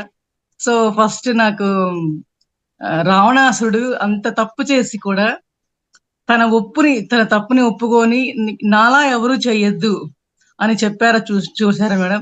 ఎందుకంటే ఎన్నో విషయాలు, ఎన్నో మంచి ఎన్నో ఉండగా కూడా తన తప్పుని యాక్సెప్టెన్స్ ఎవరైతే చేస్తారో వారే అద్భుతమైన వ్యక్తులు. ఎంతో మంది గొప్పవాళ్ళు, ఎంతో గొప్పతనం ఉండుండొచ్చు కాక రకరకాల గొప్పతనాలు, కానీ ఎవరైతే తప్పుని నా తప్పు నేను చేశాను, అది ఇంకొకరు చెయ్యొద్దు అని చెప్పగలిగారో నిస్వార్థంగా, అంతకంటే గొప్పదనం ఇంకొకటి లేదు మేడం. ఇంకొక పాయింట్, మనం ఎదుగుదలలో ఉన్నప్పుడు మనకి మాస్టర్స్ ఏ స్టెప్ ఆ స్టెప్ మనకి ఎదుగుదలకు ఉపయోగపడుతూ ఉంటారన్నప్పుడు సార్ క్లాస్ ఎగ్జాంపుల్ చెప్పారు. ఏంటి, ఎవరో ఒకరికి స్టికాన్ అవ్వద్దు, LKG 10th class degree PG లెవెల్లో అన్నట్లుగా. ఆ పాయింట్ నాకు బాగా నచ్చింది మేడం. సార్ ఎప్పుడు ఆ సార్ స్పెషాలిటీయే ఎగ్జాంపుల్స్ చెప్తూ, ఎవరికైనా సరే ఎన్ని గంటల సేపు కూర్చున్నా కూడా అలా మన చెవులు లిక్కించి ఏం చెప్తారా అని వినేలాగా చెప్పడమే ఆ సార్ స్పెషాలిటీ మేడం. సో అద్భుతమైన క్లాస్. ఎందుకంటే మామూలుగా మనం ఎవరిదైనా సరే అట్టిపండి నోట్లో వచ్చి పెడతారు, ఈ సార్ అద్భుతంగా చెప్తారు, ఈ మేడం కానీ సార్ కానీ మనం సహజంగా చెప్పుకుంటాం. కానీ సార్ అట్లా దృష్టిలో మనం ఎలా ఉంటామంటే, సార్ క్లాస్ చెప్పేటప్పుడు ఆయన ఒక గురువు అయితే మిగతా వారందరూ పిల్లలే, వయసుతో సంబంధం లేదు అక్కడ. మిగతా మనందరం కూడా వినేవాళ్ళందరం తన దృష్టిలో చిన్న పిల్లలు అనమాట. ఎందుకంటే నెమ్మదిగా స్లోగా అర్థమైందా, ఆ అంటే అమ్మ, ఆ అంటే ఆవు అని స్లోగా, ఎవరు కూడా కన్ఫ్యూజన్ ఫీల్ కాకుండా ఇప్పుడే కొత్తగా జాయిన్ అయిన వాళ్ళు కూడా ఎంతో చక్కగా మంచి జ్ఞానాన్ని అందించే విధంగా చెప్తారండి సార్. ఇది ఓకే చాలా సార్లో ఉన్న గొప్పతనం అదండి. Thank you okay madam, madam నాకు ఈ అవకాశాన్ని ఇచ్చినందుకు. శ్రీనివాసరావు సార్, థ్యాంక్ యూ ఆత్మ కూడా madam, sir. Thank you madam. నేను చిన్నపిల్లల స్కూల్ మాస్టర్ అండి. నాకు అవునండి. స్కూల్ అక్కడ అలవాటు అయిపోయింది, ఇక్కడ కూడా. అందుకనే చిన్నపిల్లల చూస్తాను. అందుకే అలా అందరికి మీరు ఆ జ్ఞానం ఈజీగా అందుతుంది సార్. ఈజీగా ఆ ఉంటుంది. స్కూల్లో మీరు పెద్ద పిల్లల్లా పిల్లల చూస్తాను, క్లాస్ ఇక్కడ కూడా అలాగే అవ్వకపోవడం ఉంది. మంచిదైంది సార్ మాకు. మీరు చిన్నపిల్లల క్లాస్ అవ్వడం మాకు బెనిఫిట్ అయింది. అందరూ పిల్లల్లాగా చక్కగా మాకు చూస్తాను నేను. కూడా అక్కడ అలాగే చెప్పడం అలవాటు. అన్నది. ఓకే, అలవాటు అయిపోయింది నాకు. ఇదే కావాలి వెరీ సార్ గుడ్, అందరికి. అలా వెరీ మిగతా గుడ్, రకంగా వెరీ గుడ్, అందరూ చెప్పేవాళ్ళే. Very good madam, very good. Thank you sir, thank you so much. Yes madam, yes thank you madam. Madam, thank you. మీ థ్యాంక్ ఎక్స్పీరియన్స్ యూ. షేర్ చేశారు ఇంత అద్భుతంగా సార్. చాలా ధన్యవాదాలండి. Thank you. ఓకే మేడం, అర్థపడమాలి madam. Thank you sir. యొక్క శిష్య బృందం ఇక్కడ జాయిన్ అయ్యారని మాకు అప్పుడే అర్థం అయిపోయింది. శిష్య బృందం లేరు మేడం, మనకి అందరూ మేడం ఫ్రెండ్స్. ఇంకొక విషయం చెప్తాను మేడం. సార్వి చాలా వీడియోస్ ఉన్నాయి మేడం, 30 వీడియోస్ దాకా ఉంటాయి ఆల్మోస్ట్. మీరు సార్ దగ్గర నుంచి ఆ వీడియోస్ తీసుకొని బాగా స్ప్రెడ్ చేయండి. సార్ క్లాసెస్ చాలా బాగుంటాయి, వినడానికి కూడా. ఎంత పెద్ద సబ్జెక్ట్ అయినా సరే చాలా ఈజీగా సరళంగా ఉంటుంది మేడం. ఆల్రెడీ మహావతార ఫౌండేషన్ లోనే నాకు ఎక్కువ వీడియోలు చేశారు మేడం గారు. అవును, ఎందుకంటే మేడం చేసింది 2 వీడియోస్. మేము కనీసం 40-50 విన్న ఎక్స్పీరియన్స్ కాబట్టి. 2 కాదు, ఇంకా 10 దాకా ఉన్నాయి, 10 దాకా ఉన్నాయి. నేను మేడం కి మీకంటే సీనియర్లు మేడం అని చెప్పి ఓకే. ఇంకా చేయమని చెప్తున్నా అనమాట. Okay okay madam. Thank you very much. ఎప్పుడో చెప్పేసామండి, సార్ ఒక పెద్ద నిధి. ఆ నిధి నుంచి తవ్వుకుంటా పోతే ఎంతో జ్ఞానం వస్తూనే ఉంటుంది. అవును మేడం. అది ఎక్కడ ఆగేది ఉండదు. దాన్ని మేము అలా తవ్వుతూనే ఉంటాము, వస్తూనే ఉంటుంది. ఇది ఎక్కడ సెషన్స్ ఆగవు అని ముందే మేము అనౌన్స్మెంట్ ఇచ్చేసామన్నమాట. సార్ దగ్గర నుంచి అదిని తీసుకుంటూనే ఉంటాం. నా సార్ దుప్పటి classes never ending story. Sir classes never ending story madam. Okay okay madam. Okay sir, thank you. Yes madam. Parijata గారు నెక్స్ట్ మేడం. నమస్తే సార్. మేడం నమస్తే అమ్మా. మన జూమ్ లో పాల్గొన్న అందరి మాస్టర్లకు కూడా ఆత్మ ప్రణామాలు. ఓకే సార్, మీ ఏ సబ్జెక్ట్ కూడా తగ్గేదిలే అన్నట్టు చెప్తున్నారు సార్. ప్రతి సబ్జెక్ట్ 7 లోకాలు ప్రతిది కూడాను ఎక్కడ కూడా తగ్గేదిలే అనే కాన్సెప్ట్ తో ముందుకు వస్తున్నట్టు మాకైతే అనిపిస్తుంది సార్. చాలా బాగుంది.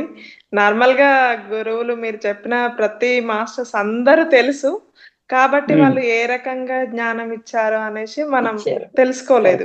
యాక్చువల్ గా అయితే జస్ట్ నేమ్స్ తెలుసు, వాళ్ళు ఏం చేసిరో తెలుసు, కానీ వాళ్ళు ఈ రకంగా మనకు సందేశాలు ఇచ్చారనేసి తెలియదు సార్. మేము ఇది మీ ద్వారా మేము తీసుకున్నాము ఈ జ్ఞానాన్ని.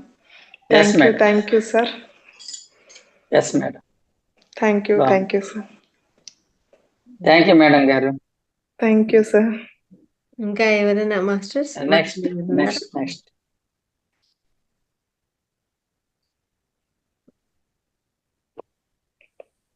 నెక్స్ట్ అండి. మాట్లాడండి సార్.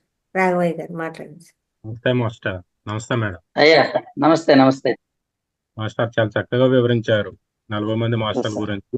అలానే ఈరోజు Yes, sir. చెప్పిన 10 మాస్టర్ల గురించి చాలా అర్థవంతంగా మాకు అర్థమయ్యే విధంగా చెప్పారు. ఒకటి ఆది శంకరాచార్యుల గురించి విలువలకు కట్టుబడి ఉండాలి. మీరు ఏ సమాజంలో పుట్టారో ఆ సమాజంలో విలువలకు గౌరవం నీవు నేర్చుకోవాలి. ఆ వ్యవస్థ నుండే మీరు కూడా నేర్చుకోవాలి. ఆ పాయింట్ Yes, బాగా sir. నచ్చింది. అలానే రావణుడు జ్ఞానము ఎదుగుతూ వస్తూ ప్రతి మాస్టరు నా దగ్గర చాలా సిద్ధులు ఉన్నాయని మిరిసిపడకూడదు. గో పాయింట్ వచ్చి అహంకారము ఆధ్యాత్మిక పురోగతిని అడ్డుకుంటుంది. మిడిమిడి Very good. జ్ఞానంతో నీకు శత్రువు అవుతుంది. అలా వెరీ గుడ్. ఉండకూడదు. Very good. చాలా చక్కగా చెప్పారు సార్. అదే విధంగా హిరణ్యకశిపుడు శివుడు ఒక్కడే పరమ గురువు అని నమ్మాడు. కానీ ఆయన పుత్రుడైనటువంటి అతను మాత్రం శివుడే కాదు మిగతా వాళ్ళు ఉన్నారని విష్ణుమూర్తి గురించి కూడా చెప్పడానికి చాలా ప్రయత్నించారు. అంటే ఇక్కడ ఇతర మాస్టర్లను దూషించకూడదని గౌరవించాలని చక్కగా చెప్పారు. తెలివి Very తక్కువ good. జన్మ అంతా వేస్ట్ చేయకండి అని ఇంకా చక్కగా అర్థమయ్యేట్టు చెప్పారు. విభీషణుడి Yes, గురించి sir. నేను రావణుని సోదరుని అయినప్పటికీ మీ చుట్టూ విపరీతమైన పరిస్థితులు ఉన్న ఆధ్యాత్మిక పురోగతి వైపు మాత్రమే వెళ్ళాలి అని చక్కగా చెప్పారు. అచ్యుతాముడు మొట్టమొదట్లో మా నాన్న దగ్గర 4 సంవత్సరాల వయసులో నేర్చుకున్నాను ఆధ్యాత్మికంగా. కానీ రోజులో 20 గంటల పాటు ధ్యానంలోనే ఉన్నాను. కానీ ఇక్కడ ఏంటంటే శ్రద్ధ బాగా కష్టపడి పని చేయాలనేది బాగా వివరంగా చెప్పారు. ఆ విధంగా చేయడం వల్ల Yes. నేను చిరంజీవి అయ్యాను. ప్రతి క్షణము జీవించి ఉండాలి. మనకేమి కాకుండా మన చుట్టుపక్కల ఉన్న వాళ్ళు కూడా ఉపయోగపడే పనులు చేయాలి. అందరి పట్ల సానుభూతి కలిగి ఉండాలి. ఇతరులకు సహాయం చేసే గుణం కలిగి ఉండాలి. అదేవిధంగా నారదుడి గురించి Yes, sir. నారదుడు వారు కూడా అలానే అందరి దగ్గర నేర్చుకుంటూ 10 మందికి జ్ఞానం పంచారు కాబట్టి ఆయన కూడా చిరంజీవిగా ఉన్నారు. ఇలా ఉండటం వల్ల Yes, నేను sir. ఒక డైమెన్షన్ నుంచి వేరే డైమెన్షన్కి వెళ్ళగలిగాను అనేది బాగుంది సార్. జనకుడు కూడా నేను రాజునే గాని గొప్ప యోగిని. భౌతిక జీవితం పరంగా ఏర్పడిన బాధ్యతలు నిర్లక్ష్యం చేయకూడదని ఆధ్యాత్మికంగా ఎదగాలి. అదేవిధంగా Wow, wow. ఏ పాయింట్ లోనే రాముడు గురించి చెప్పారు. తల్లిదండ్రుల యొక్క మాటను పాటించాలని.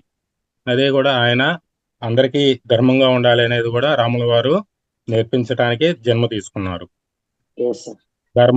ధర్మరాజు కూడా ధర్మం తప్పకుండా మరొకటి వద్దని చెప్పారు. ఎలాంటి పరిస్థితుల్లో పుట్టామో అదే పరిస్థితుల్లో జీవించి ఎదగాలని చెప్పారు. Yes, sir. దుర్వాస మహర్షి Wow, wow. కోపకు ప్రసిద్ధి. కానీ ఆయన వచ్చేసి ధ్యానులకు రాజులకు మునులకు పురోగతి చెందే విధంగా ఆయన అన్ని విషయాలు నేర్పించేవాళ్ళు.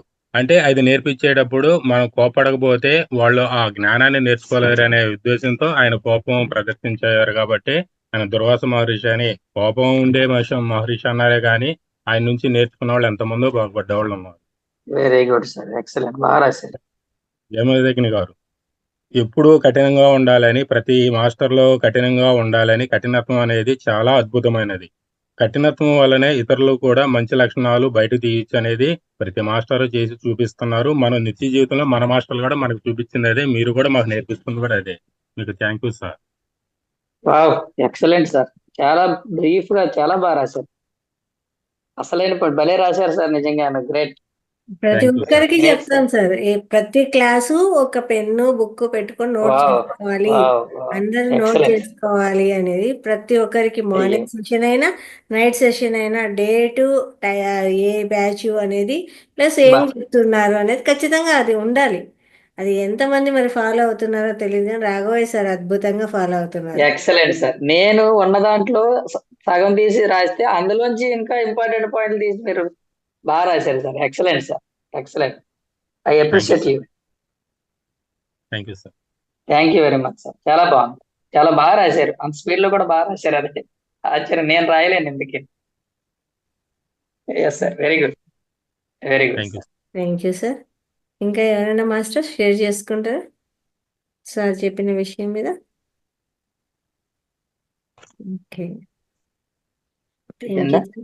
Thank you very much. ఇంత అద్భుతమైన అయిపోయారా అందరూ? Yes sir, yes sir. Yes madam. Thank you. రోజు కూడా ఉంటుందండి. ఇది 4 days సెషన్. రోజు 10 members, 10 మంది మాస్టర్స్ చెప్పిన సందేశాలు చెప్పడం జరుగుతుంది. ప్రతిరోజు షార్ప్గా 9 గంటలకే స్టార్ట్ అయిపోతుంది. కాబట్టి 9:05కో 9:10కో వస్తే 2-3 మాస్టర్స్ లిస్ట్ అయిపోతుందండి. కాబట్టి టయానికి ఒక 10 నిమిషాలు ముందే జాయిన్ అవ్వండి. క్లాసుకు ఒక 10 నిమిషాలు ముందే జాయిన్ అయ్యి ఆ తర్వాత మనం సెషన్ స్టార్ట్ కాదు చేసుకోవాలి. కాదు మేడం, మీరు లేట్ గా వస్తే 2-3 మాస్టర్లు వెళ్ళిపోతారు. అంతే కదా, మరి లిస్ట్ అయిపోతుంది కదా సార్, వాళ్ళు చెప్పిన సందేశం భోజనానికి ధ్యానానికి వెళ్ళిపోతారు, భోజనానికి ధ్యానానికి 4 మాస్టర్లు వెళ్ళిపోతారు, మీరు చూడలేరు మరి వాళ్ళని. అంతేనంటదా? ఓకే, ముందు రండి. అలా వచ్చేసరికి మీరు వచ్చేయాలి. రావాలి. 10 మినిట్స్ యాక్చువల్ గా మన వాళ్ళు ఒక 10 మినిట్స్ ముందే జాయిన్ అయ్యేవాళ్ళు సార్. చలికాలం వల్ల ఏమో తెలియదు కానీ అందరూ నిదానంగా జాయిన్ అవుతున్నారు చలికాలం ఏమైనా ఈదిలో కూర్చొని చూస్తున్నాం మేడం, ఇంట్లోనే కదండి. కదా సార్, ఎంత సుఖం ఓకే. మనకు అసలు. రేపు మాస్టర్లు ఎవరంటే వాల్మీకి, సీత, రాముడు, రమణ మహర్షి, యముడు, పార్వతి. యముడు గురించి చాలా బాగుంటుంది. పార్వతి, శివుడు, గణపతి, బేతాళుడు, విక్రమాదిత్యుడు. అక్కడ దాకా మాట్లాడుకుంటాం. Yes sir, yes madam. Thank you very much. Thank you అండి. Thank you all. అందరికి ధన్యవాదాలు. చక్కగా ఫాలోఅప్ చేస్తున్నారు, నేర్చుకుని. అలాగే ఈ బుక్ కొనుక్కుందరు కదా, ధ్యాన మహాచక్రాల్లో మన కర్తాల్లో దొరుకుతాయి ఈ పుస్తకం, తప్పకుండా కొనుక్కోండి. లేదు మీరు ఎవరు రాకపోతే నాకు ఫోన్ చేస్తే నేను పంపిస్తానండి మీకు కాపీస్ తీసుకొని. తప్పకుండా ఈ బుక్ చదవాల్సిన పుస్తకం, ఎప్పుడూ చేతులు ఉండాల్సిన పుస్తకం అండి. Thank you very much madam. Thank you sir. Thank you.